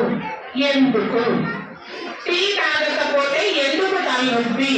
టీ తాగకపోతే ఎందుకు ఇది రాదు? కొందరికైతే కాఫీ, ఇంకా కాఫీ ప్రియులు ఉంటారు, కాఫీ తాగకపోతే ఇది రాదండి.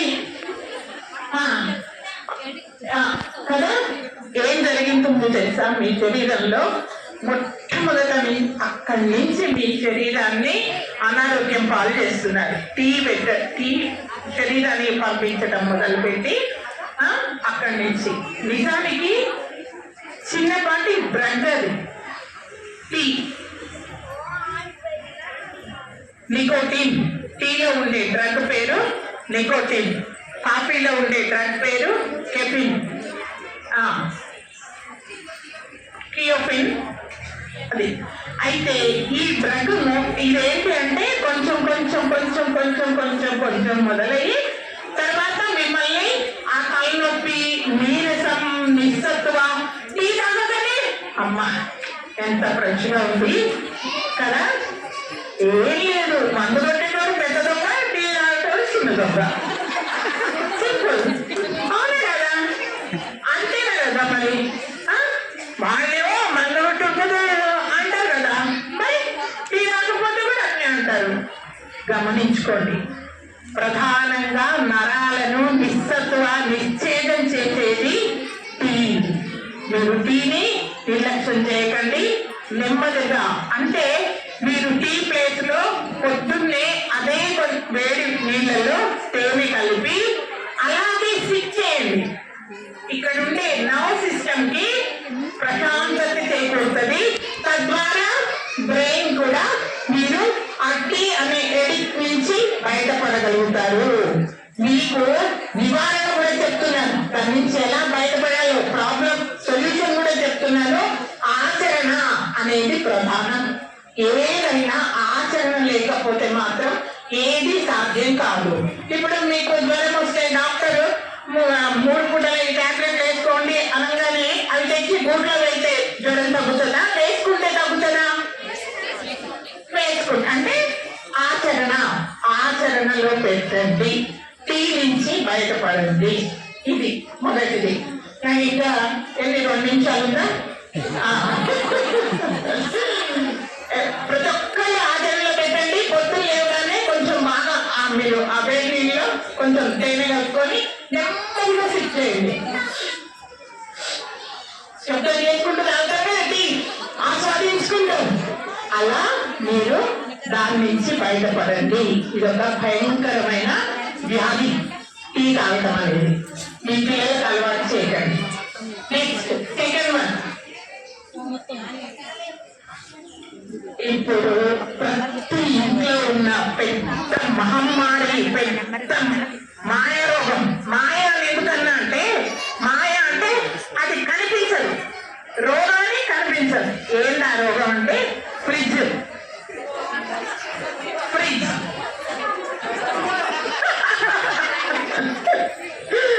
ఫ్రిడ్జ్ నేను ఇక్కడే ఉంటాను, మా ఇంటికి వెళ్ళి చూడండి. ఎందుకంటే నేను ఆచరణ లేని ఏది చెప్పను.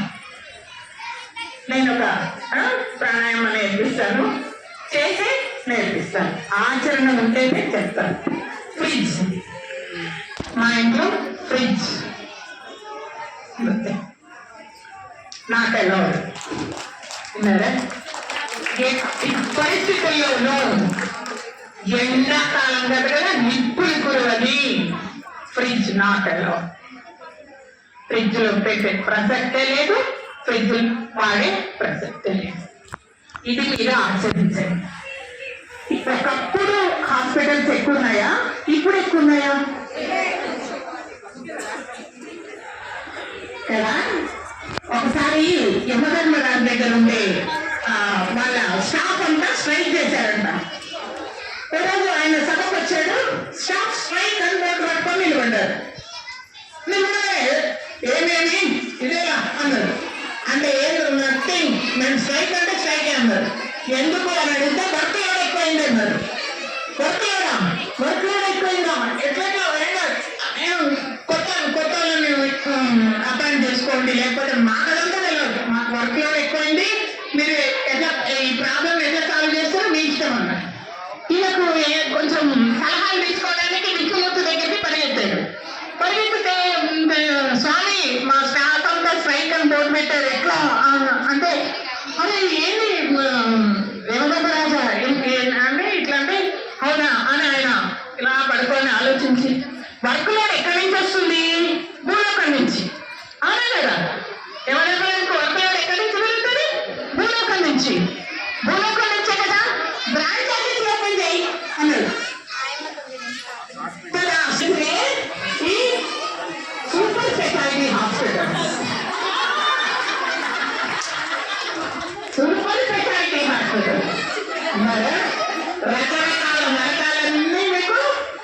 చూపబడతాయి మీ ఇంట్లో ఫ్రిడ్జ్ లో పెట్టిన తినబట్టి. Okay, thank you very much.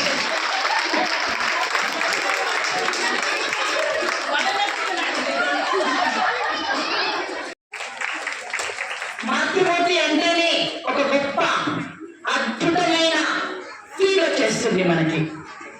ఎంత కష్టంలో ఉన్నా అమ్మా అని పిలవగానే ఎక్కడో ఎంత దూరంలో ఉన్న తల్లికి ఆ కొడుకు నుంచి వైబ్రేషన్ వస్తుంది.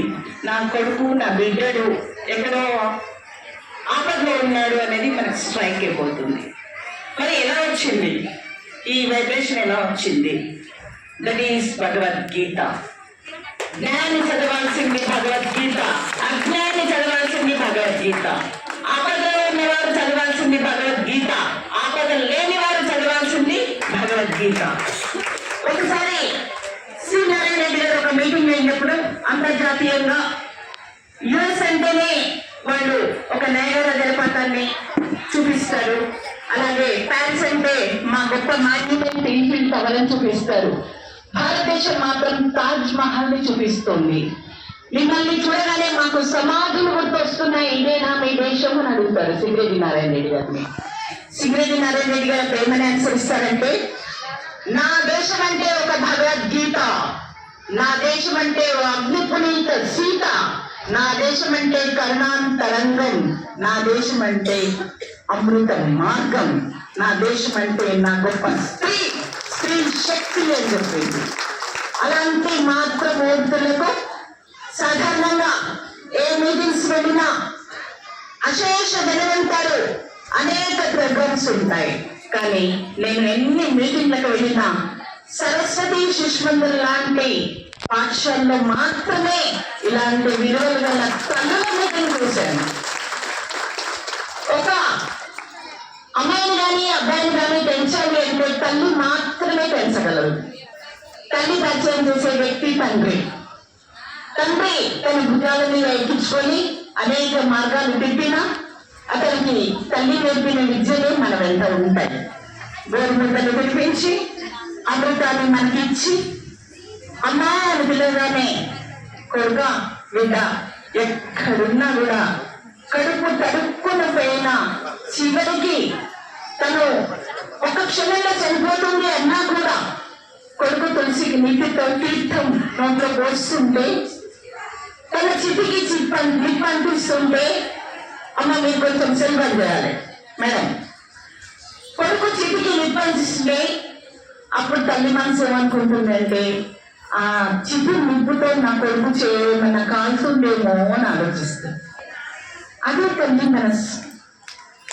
పుట్టినప్పటి నుంచి కడుపులో పడ్డప్పటి నుంచి ఈ మధ్యలో మీరాయ్ ఏదో సినిమా వచ్చింది.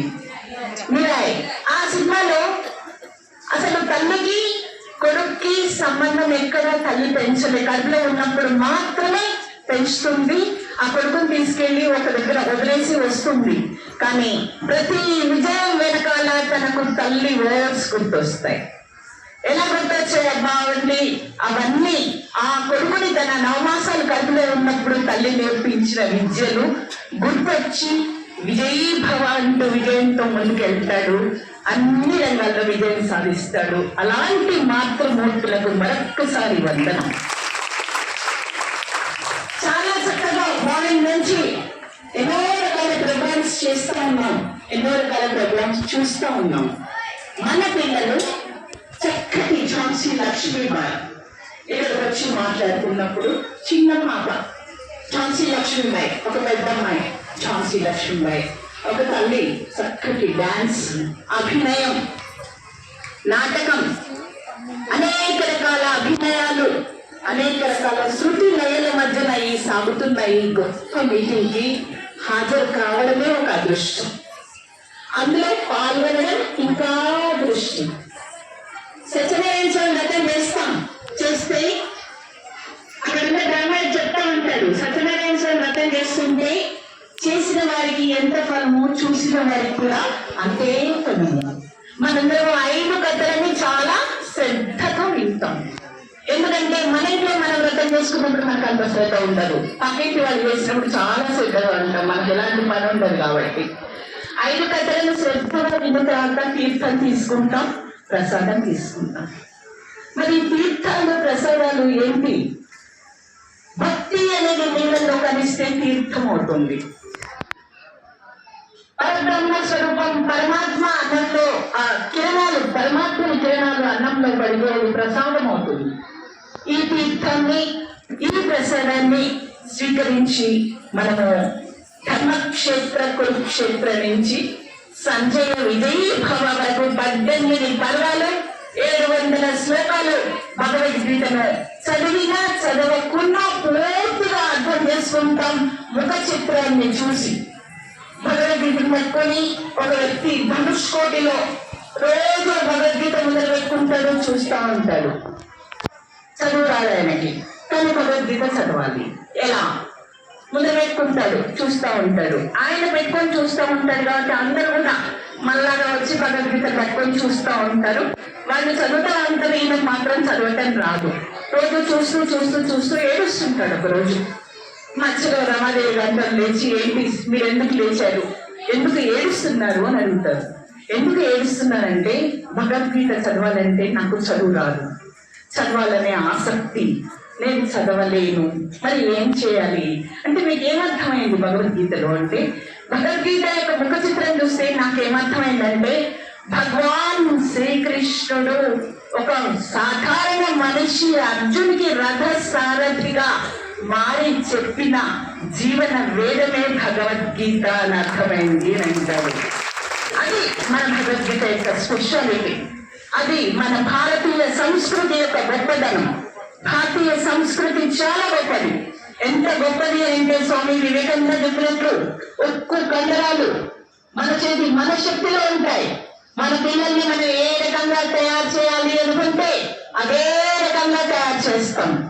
ఒక చిన్న కత్తి పుట్టాను, తల్లికి ఎంత పెద్ద స్థానం ఉందో చూడండి. ఒక చిన్న పిల్లవాడు చిన్నప్పటి నుంచి గోంగూర దొంగతనం చేస్తూ ఉంటాడు. వాళ్ళమ్మ గోంగూర తినకపోతే చాలా బాగుంది కొడుక గోంగూర, రేపటి నుంచి 2 కట్టలు తినాయన, పచ్చడి అయితే ఎంత బాగుందో అంటుంది. అబ్బాయి తెల్లవారి 2 కట్టలు దొంగతనం చేసుకొస్తాడు. తర్వాత అబ్బా ఏమన్నా గోంగూర శనగపప్పు వేస్తే ఇంకా బాగుంది, రేపటి నుంచి 3 కట్టలు దొంగతనం చేసుకురా, 3 కట్టలు దొంగతనం చేసుకొస్తాడు. మెల్లిమెల్లిగా దొంగతనం అలవాటు అయిపోతుంది. బాల్యం నుంచి పెద్దయిన తర్వాత పెద్దలు పెడతాడు, జైల్లో వేస్తారు. ఆయన్ని వేసి చివరికి ఉరి శిక్ష వరకు వస్తుంది. నీకు చివరి కోరిక ఎంతో చెప్పు అని అడుగుతారు. మా అమ్మని చూడాలి అంటాడు. వాళ్ళ అమ్మని పిలిపిస్తారు. వాళ్ళ అమ్మ వస్తుంది. అయ్యో కొడుక, ఎవరి కొడుక, నేను ఇంతగానం చేసింది, అసలు నీకు చిన్నప్పటి నుంచి ఒక్కొక్కటే దొంగతనం చేసేది, ఇంత పెద్ద దొంగమైనా నాన్న, ఏ ఒక్క వేసేటట్టు నీకు శిక్ష అని అంటుంది. ఒక్కసారి ఈ దొంగని పిలుస్తాడు. పిలిస్తే తల్లి అనుకుంటుంది కదా, తన చేతిలో నా చెయ్యి వేస్తే నా కొడుక్కి చివరి కోరిక దాన్ని చెయ్యి అందిస్తుంది. వెంటనే చెయ్యి పట్టుకొని గట్టిగా కొరుకుతాడు. నేను ఒక్క కట్ట గోంగూర దొంగతనం చేసినట్టే నాకు ఈ గుణం మార్పి ఉంటే ఈరోజు నాకు ఉరి శిక్ష పడకపోయేది. దట్ ఈస్ తల్లి. అలాంటి మాతృమూర్తులకి మా సింధుల మేడం గారు పూర్తి సంస్కృత పరిజ్ఞానంతో చాలా చక్కటి జీవన వేదాన్ని అందించారు. మా అక్క సంజక్క గారు టీతో మొదలుపెట్టి సూపర్ స్పెషాలిటీ హాస్పిటల్ యమధర్మరాజుతో లాస్ట్ చేసింది. నెక్స్ట్ నా మరొక friend madam MEO Nalgonda Arundhati నక్షత్రాన్ని తెలియగానే చూపిస్తారు. ఆ రోజు మనకి ఏమీ కనపడదు, పక్కన హస్బెండ్ ఉంటాడు, కనపడింది. ఇప్పుడు మాత్రం నాకు అరుంధతి కనపడుతుంది. ఆ నిజంగా అరుంధతి నక్షత్రమే.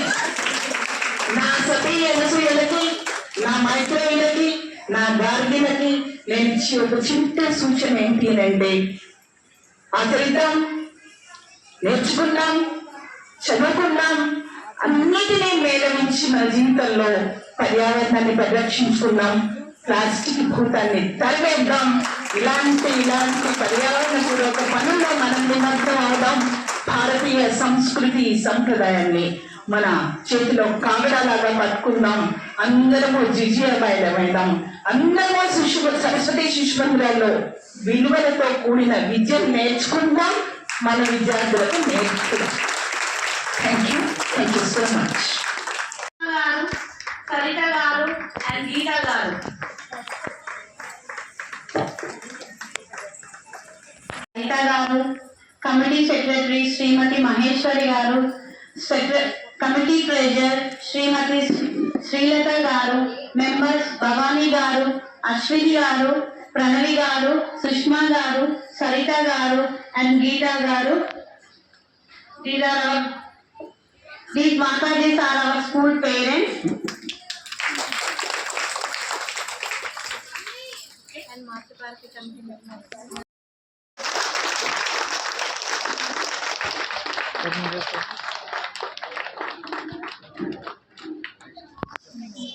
నెక్స్ట్ సంస్కర్త.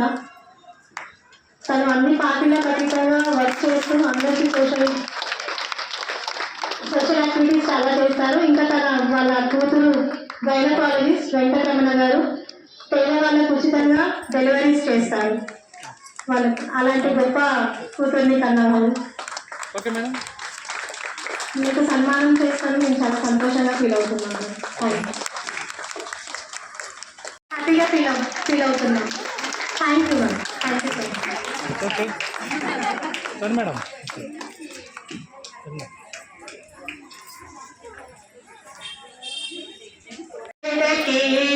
ప్రాణం పోసింది మగువా, త్యాగంలో అనురాగంలో తరగని పెన్నిది మగువా. అందరూ పాడండి వచ్చిన వాళ్ళు. మానవ జాతి మనుగడకి ప్రాణం పోసింది మగువా, త్యాగంలో అనురాగంలో తరగని పెన్నిది మగువా.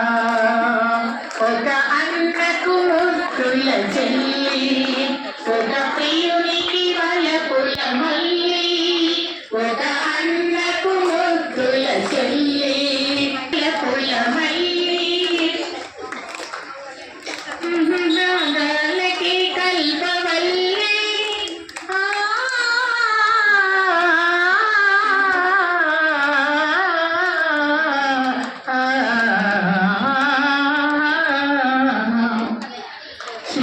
శ్రీధరాధరణి ధాతరా ప్రణయ రాగల నీతినది, రాధగా మధుర భాగగా ప్రణయ రాగల మీటినది, మల్లగా కవితలల్లగా తేనె జల్లులు కురిసినది, లక్ష్మిగా ఝాన్సీ లక్ష్మిగా సమర రంగాల దూకినది. ఇప్పుడు ఈ సన్మానం జరిగిన ఈ తల్లులందరినీ చూస్తుంటే ఆ పాట అక్కడే దేవతలు నివసిస్తారు. ఈ రోజు మనం ఇక్కడ ఎందుకు సమావేశం అయ్యామంటే మాతృభారతి సమ్మేళనం. మహిళలు మన కర్తవ్యాన్ని గుర్తించి మన బాధ్యతలను అన్నింటినీ సభ్యంగా చేసుకోవడం, మనలో మనకి ఎన్ని శక్తులు ఉన్నాయో గుర్తించి చర్చించుకునే రోజుగా చెప్పుకోవచ్చు. సంఘంలో ఒక మహిళ ఎలా ఉండాలి, కుటుంబాన్ని ఎలా ముందుకు తీసుకెళ్ళాలి, సంఘంలో మహిళ ఒక పాత్ర ఏమిటి అనే దాని గురించి ఈ కార్యక్రమాన్ని నిర్వహించడం జరిగింది. ఇటు కార్యక్రమానికి నా మీద నమ్మకం ఉంచి నన్ను మాతృభారతి అధ్యక్షురాలిగా నియమించినందుకు పాఠశాల ప్రబంధకారిణి యాజమాన్యానికి నా యొక్క ధన్యవాదాలు మరియు మీ అందరికీ నా యొక్క కృతజ్ఞతలు. ముందుగా నా ముందు వేదిక మీద ఉన్న మహిళామణులు, శక్తివంతులు, అత్యుత్తమ ఉపన్యాసంతో మీ అందరినీ ప్రభావితం చేసిన నారీమణులు సంధ్యారాణి గారు, మన సంధ్యారాణి గారు, సింధూర గారు. అంతేకాకుండా నా ముందు మీరందరూ తల్లులుగా ఇక్కడ మాతాశ్రీలుగా పిలువబడుతున్న మీరందరూ ప్లస్ ఇక్కడ టీచింగ్ చేస్తున్న మాతాశ్రీలు కూడా అందరికీ, యాజమాన్యానికి, ప్రతి ఒక్కరికి సరస్వతి శిశు మందిర్ ఏర్పాటు చేసిన ఈ కార్యక్రమం ఎంతో ఉత్తమమైన ఈ కార్యక్రమానికి నేను ఒక పాటగా ఇక్కడికి చేరడం, ఇక్కడ వచ్చి మీతో ఈ పండుగను, ఈ వేడుకను లేదా ఈ శక్తిని చూడడం, కళ్ళారా చూడడం నాకు కూడా చాలా సంతోషంగా ఉంది. ఇక ఒక విద్యాధికారిగా సరస్వతి శిశు మందిర్ గురించి నేను చాలా కాలం క్రితమే నాకు తెలుసు. ఇది పాతబస్తీలో ఒక పాఠశాలగా నడపబడింది. చాలా మందికి విద్యాభ్యాసం చేశారు. అప్పటి నుంచి కూడా విలువలతో కూడిన విద్యను అందిస్తూ మంచి ఉత్తమ పౌరుల్ని సమాజానికి అందిస్తూ వచ్చారు. తర్వాత ఏం జరిగిందో, వాళ్ళ యాజమాన్యంలో ఏ సమస్యలు వాళ్ళు ఎదుర్కొన్నారో తెలియదు. కొంతకాలం వాళ్ళు స్టాగ్నేషన్లో ఉండిపోయారు. దాని తర్వాత మళ్ళీ కొత్తగా ఈ పాఠశాలను మేము స్థాపించాలి. ఇప్పుడున్న సమాజం చూసి మరి మనమంటూ కొంతవరకన్నా పిల్లల్లో చేసి తీసుకొద్దాము అన్న ఉద్దేశం వాళ్ళకు వచ్చి ఉండొచ్చు. ఆ విధంగా ఈ పాఠశాల ఇక్కడ స్థాపించాలని వాళ్ళు కంకణం కట్టుకున్నారు. పాఠశాల స్థాపించాలని అనుకుంటే సరిపోదు, దానికి వాళ్ళు పర్మిషన్ తీసుకోవాలి. ఆ విధంగా పర్మిషన్ కోసం అని డిఓ గారి చుట్టూ చాలా సార్లు తిరగడం జరిగింది. ఎందుకో ఇబ్బందులు అయితే ఎదుర్కొన్నారు. కొంత వాళ్ళకి పర్మిషన్ రావడంలో ఇబ్బంది ఎదురైంది. దాని తర్వాత ఎంఈఓ నా దగ్గర కూడా వచ్చారు.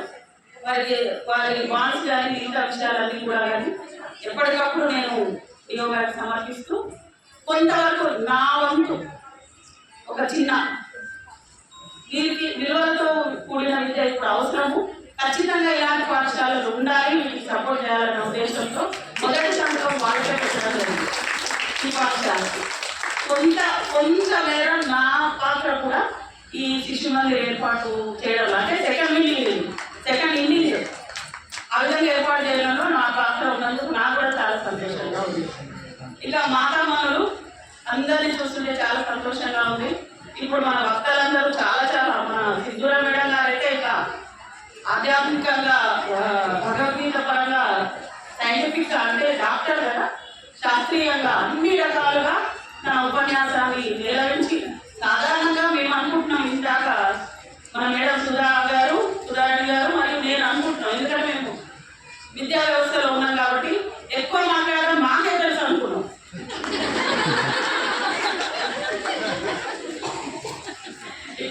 ఎక్కువ ఉపన్యాసం చేయడం మాకే తెలిసేమో అనుకున్నాం. కాదు, అంటే ఒక్కొక్కరు వారి యొక్క శక్తి.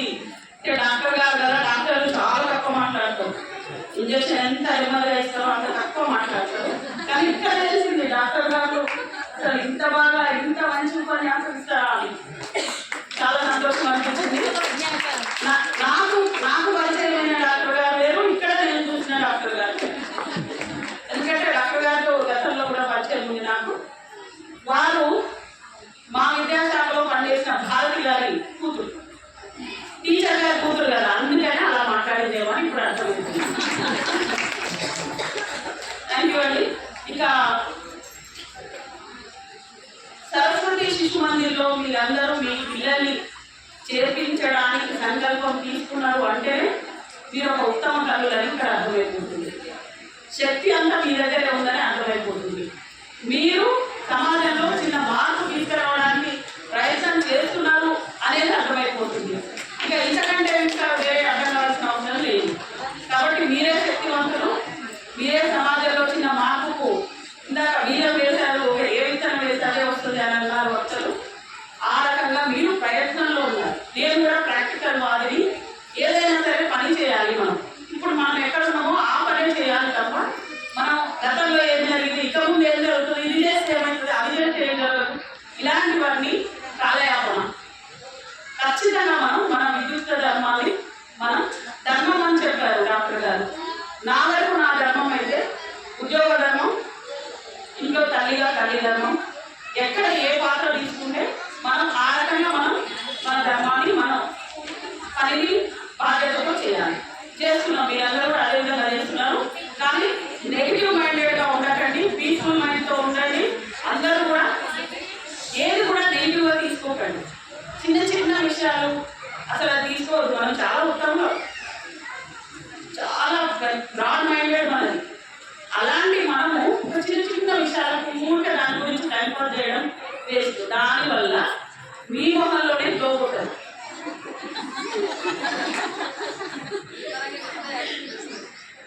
మనము మన ఫేస్ అంటే అందము అనేది మన యొక్క ఫేస్ లో ఉండే ఆ ఆకారం అది కాదండి, ఆ సౌందర్యం అనేది కనిపిస్తుంది.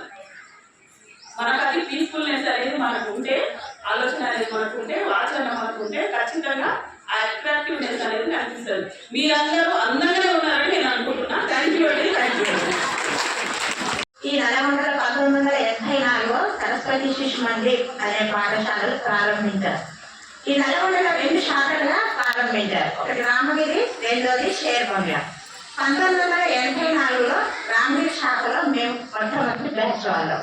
4 ఆచార్య 3 మాతాజీలతో ప్రారంభమైంది. నేను 1984 నుంచి 1993 వరకు సరస్వతి శిశు మందిర్లో పనిచేశాను. అప్పుడు 84లో నేను ఇంటర్ చదువుతున్నాను.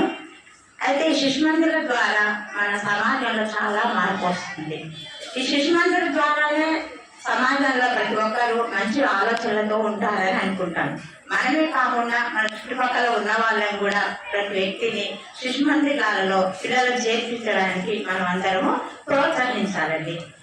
ఇంతకంటే నేను చెప్పేది ఏం లేదు.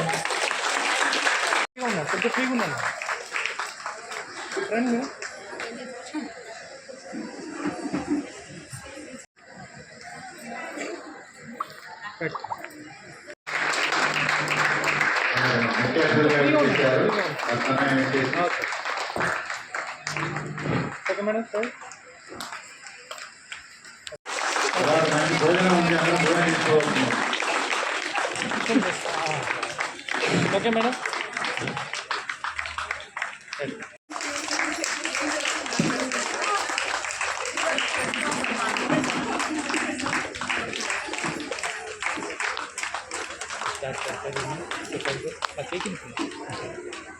ఓకే అంటే కొంచెం ముందు ఇక్కడ చూడండి.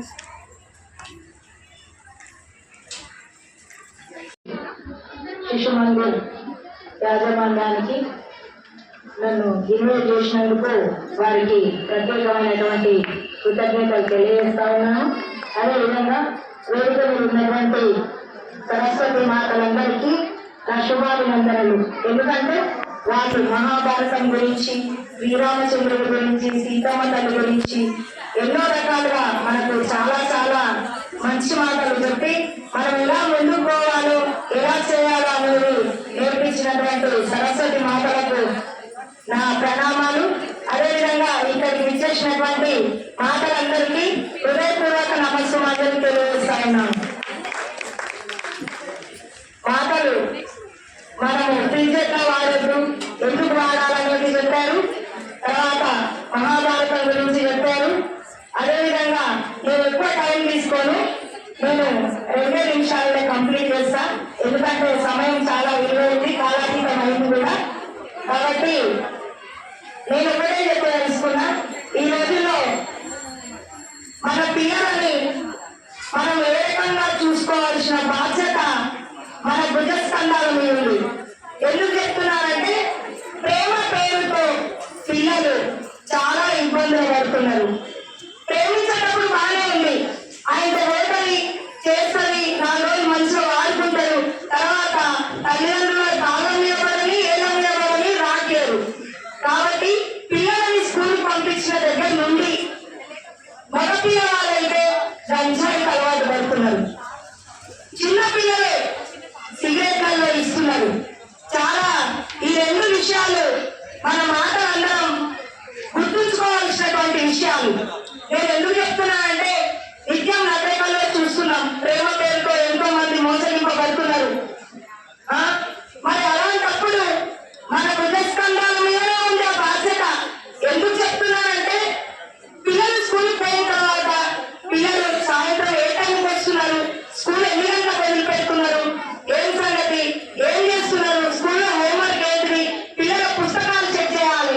పుస్తకాలలో ఏమున్నది, ఏం లెటర్స్ ఉన్నాయి, ఏం సంగతి, ఏం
ఫస్ట్ లో ఇప్పుడు పాన్ షాప్ నడుపుతున్నాం. అయితే చేనేత కార్మికుడుగా ఉన్నప్పుడు నా పిల్లలు గవర్నమెంట్ స్కూల్లోనే చదివారు. నాకు 3 పిల్లలు, 2 బిడ్డలు, 1 కొడుకు. నా బిడ్డని 10వ తరగతిలో మరి మా జడ్పిహెచ్ఎస్ హై స్కూల్ అటేకాలో 2nd ర్యాంక్ వచ్చింది. నా క్లాస్మేట్ పాలావి శ్రీనివాసు మరి విజయవాడలో చదివేయడం జరిగింది. ఆ అమ్మాయి స్టేట్ పార్టీ వాళ్ళు గైనకాలజిస్ట్గా ఇప్పుడు వృత్తి చేస్తున్నది. ఎంతో మంది నిరుపేదలకు కూడా సేవ చేస్తున్నది. పేదలు వచ్చి కోల్పట్మాక నా బిడ్డ నీళ్ళు వేసుకుంది. మరి ఇక్కడ సంగతి నా దగ్గర డబ్బులు లేవు, గవర్నమెంట్ హాస్పిటల్లో మీ బిడ్డ ద్వారా చేయించాలని చెప్పడం జరుగుతుంది. ఎన్నో కార్యక్రమాల్లో పాల్గొంటున్నాం. మాకు చిన్న 1 ఎకరా భూమి ఉంది. ఆ భూమిలో వండిన పంటను కూడా పేద పిల్లల పెళ్లిలకి అరకింటో బియ్యం కూడా ఇవ్వడం జరుగుతుంది. కాబట్టి మనము ఈ 2 విషయాలు చాలా గుర్తుంచుకోవాలి. అమ్మాయి స్కూల్ నుండి రాగానే మనం ఏం చేయాలి, ఏం సంగతి అనేది, అమ్మాయి ఏం చేస్తుంది, ఏ రకంగా జరుగుతుంది, ఏం సంగతి అనేది ఇదొకటి. అబ్బాయి స్కూల్ నుండి రాగానే కూడా చెరలో ఏదైనా తిరుగుతున్నాడా, ఏం చేస్తున్నాడు, దేనికి అలవాటు పడుతున్నాడా అని కూడా ఈ 2 విషయాలు మనం గుర్తుంచుకోవాలని చెప్పేసి కోరుకుంటూ సెలవు తీసుకుంటున్నా. శ్రీరామ్ జై శ్రీరామ్ జై శ్రీరామ్ జై శ్రీమన్నారాయణ జై శ్రీమన్నారాయణ. ప్రతి ఇంట్లో భగవద్గీత ఉండాలని మా హిందూ ఫౌండేషన్ ఆధ్వర్యంలో చాలా వరకు ఇప్పటి వరకు సుమారు 24,000 భగవద్గీతలు అందించాము. టెంపుల్లలో ఇంకా ఇతర కార్యక్రమాలలో మేము చాలా వరకు ఎవరు అడిగిన భగవద్గీత ప్రతి ఒక్కరికి ఇంటింటికి చేరాలి, తమ వంతు సహాయం చేయాలని మా హిందూ ఫౌండేషన్ నుంచి ప్రతి ఇంట పిల్లలు, చిన్న పిల్లలు, పెద్ద పిల్లలు ప్రతిరోజు ఒక 2 గంటలు లేదా ఒక అర్ధ గంట లేదా ఒక 5 నిమిషాలు అలా వాళ్ళు చదవటం స్టార్ట్ చేస్తే భగవద్గీత అనేది ప్రతి ఒక్క ఇంట్లో అందరూ చదువుకొని మంచిగా తెలిసిపోతారని ఆ ఆధ్వర్యంలో హిందూ ఫౌండేషన్ నుంచి మేము చాలా కార్యక్రమాలు చేయాలని వితంతులకు కుట్టు మిషన్లు పంపిణీలు చేశాము. ఇప్పటి వరకు వితంతులకు కుట్టు మిషన్లు 48 కుట్టు మిషన్లు పంపిణీ చేశాము. వితంతులకు కుట్టు మిషన్లు సహాయంతో వాళ్ళకు ఒక ఆధారం అనేది ఏర్పడాలని, వాళ్ళకు ఉపాధి కల్పించాలని, ఇట్లాంటి కార్యక్రమాలు ఇంకా ఎన్నో చేయాలని మేము కోరుకుంటున్నాం. వితంతులు కాకుండా కుట్టు శిక్షణలో కొంతమందికి మేము శిక్షణ కూడా ఇప్పించాము, అలాగా కొంతమందికి నేర్పించాము. ఇలాంటి విషయాలే కాక ఇంకా కొన్ని విషయాలు ఏంటంటే అనాథ పిల్లలు, ఎక్కడెక్కడ పిల్లలు ఉన్నారు, ఎక్కడెక్కడ బుక్స్ లేకుండా ఎగ్జామ్స్ ఫీజు లేని వాళ్ళు, ఇట్లాంటి వాళ్ళు కూడా హెల్ప్ చేయడం అనేది జరుగుతుంది. పేద పిల్లలకు బట్టలు ఇవ్వటము అంటే మన దసరా ముందు మేము ఇలా వెళ్ళామన్నట్టు గుడిసెలలోకి వెళ్ళి అక్కడ ఎక్కడెక్కడ ఎవరెవరు పిల్లలు ఉన్న గోమాత టెంపుల్ కట్టాలని, వారాహి అమ్మవారు, దక్షిణామూర్తి అమ్మవారు, గోశాల ఇలాంటి కార్యక్రమాలు ఇంకా చాలా చేయాలని మేము అనుకుంటున్నాము. అందరి సహకారం మాకు కావాలి, ప్రతి ఒక్కరు అందులో పాల్గొనాలని కోరుకుంటున్నాం. జై Sriram.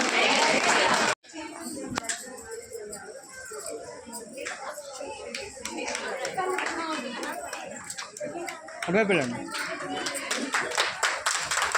Okay okay madam,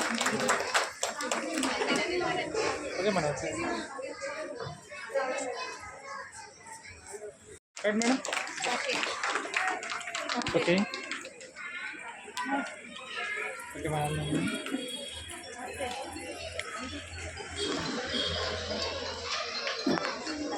okay madam, just smiles madam, serious. Yes okay. మాతృమూర్తులకు, నా ముందున్న మాతృమూర్తులందరికీ నా అభినందనలు. నేను ఇక్కడ ఆల్రెడీ సంభాషించడానికి ఏం లేదు, అందరూ తలా ఒక విషయాన్ని చెప్పేశారు. నా వంతు నేను ఆచరిస్తున్న విషయాన్ని చెప్పాలనుకుంటున్నాను. నాకు ఒక కూతురు ఉంది, తల్లి ఎలా పెంచాలి, ఇప్పుడు మాతృమండలి సమావేశం యొక్క ముఖ్య ఉద్దేశమే ఇది. ఒక తల్లి పిల్లని ఎలా పెంచాలి, తన యొక్క ఎదుగుదలకి ఎలా ఉపయోగపడాలనేది మాతృమండలి యొక్క ముఖ్య ఉద్దేశం, ఈ మీటింగ్ యొక్క ముఖ్య ఉద్దేశం. ముఖ్యంగా నా కూతురుంది, వారానికి ఒక్కసారి గుడికి తీసుకుపోతాను, ఎందుకంటే నా బిడ్డకి విద్యతో పాటు సంస్కారం నేర్పాలనుకుంటున్నాను కాబట్టి. అలాగే ఎంతో మంది తల్లిదండ్రులకు ఒక ఇంట్లో తల్లిదండ్రులు 2 ఉంటారు, వాళ్ళకి పిల్లలకి గుడికి తీసుకెళ్లే అవకాశం లేదు, భగవద్గీత చదివించే అవకాశం అని ఎంతో మంది అంటుంటారు. కానీ ప్రాక్టికల్ గా చూస్తే వారానికి ఒక్కసారైనా మన పిల్లల్ని గుడికి తీసుకెళ్తే అట్లీస్ట్ మన సంస్కృతి సాంప్రదాయాలు అనేది అర్థమవుతుంది. తోటి మన ఇతర మతస్థులు చూసుకుంటే ప్రతి ఆదివారం ఒక క్రిస్టియన్ కంపల్సరీ చర్చికి వెళ్తారు. ప్రతి శుక్రవారం ప్రతి ముస్లిం నమాజ్ చేయకుండా అన్నం తినాలి. అది వాళ్ళ ఇంటి ఆచారం, ఆడవాళ్ళు కానీ మగవాళ్ళు కానీ. మరి హిందువుల్లో మన పిల్లలకి మనమే నేర్పిస్తున్నాం. వారంలో 7 రోజులు ఉంటే మన పిల్లలకి మన సంప్రదాయాన్ని ఎంతవరకు ఇస్తున్నాము? ఒక నెలలో ఒక్క పండుగ వస్తుంది మనకి, కానీ ఆ పండుగ విశిష్టత ఏ పిల్లలకి తెలియదు, ముఖ్యంగా తల్లిదండ్రులకే తెలియదు. ఇది చేదుగా అనిపించిన నిజము. ఒక పండుగ వస్తే దాని విశిష్టత తెలియదు. ముఖ్యంగా ప్రతి తల్లి నేను ఒకటే కోరుకుంటున్నాను, మన పండుగ విశిష్టత తెలుసుకోండి. ఆ పండుగ చేసుకున్న రోజైనా పిల్లలకి ఇలా చేయండి, ఇలా ఉండండి, ఈ విధంగా మనం గుడికి వెళ్ళాలి. ఖచ్చితంగా గుడికి వెళ్ళేటప్పుడు పట్టు వస్త్రాలు, పట్టు లంగా జాకెట్, జీన్స్ అవాయిడ్ చేయండి. నాకు ఎక్స్పీరియన్స్ ఏంటంటే నాకు ఇన్స్టిట్యూట్ ఉంది, పిల్లల్ని పట్టు లంగా జాకెట్ వేసుకొని ఒక రోజు రండమ్మా అంటే ఒక పేరెంట్ మా పాపకి పట్టు లంగా లేదండి, చాలా ఫ్యాన్సీగా చెప్పింది ఆన్సర్. వేరే డ్రెస్సులన్నీ ఉన్నాయి కానీ లంగా జాకెట్ అయితే లేదు మేడం. అమ్మాయి 5th క్లాస్ అంటే పుట్టిన కాంచి 5th క్లాస్ వచ్చేంత వరకు ఆ పిల్లకి లంగా జాకెట్ లేదంటే ఆ తల్లి ఏ విధంగా ఆడపిల్లని పెంచుతుంది? ఒక లంగా జాకెట్ లేకుండా నువ్వు ఆ పిల్లని ఏ రకంగా పెంచుతున్నావు? ముఖ్యంగా మన పిల్లలకి వస్త్రాధారణ. మనం సొసైటీని నిందేస్తుంటాం ఇంట్లో కూర్చొని జనరల్ గా, వాడు అలా అంట, ఈ తల్లి ఇలా పెంచుతుంది, ఆ కొడుకు ఇలా ఉన్నాడు. ముఖ్యంగా మన ఇంట్లో మన పిల్లల్ని మనం ఎలా పెంచుతున్నాం? ప్రతి తల్లి అనుకుంటుంది నా ఆడపిల్లకి వేరే పిల్లగా నుండి ఆపద రాకూడదు అని. మరి నీ ఇంట్లో పిల్లాడు ఎలా ఉన్నాడు, నీ కూతురు ఎలా ఉంది?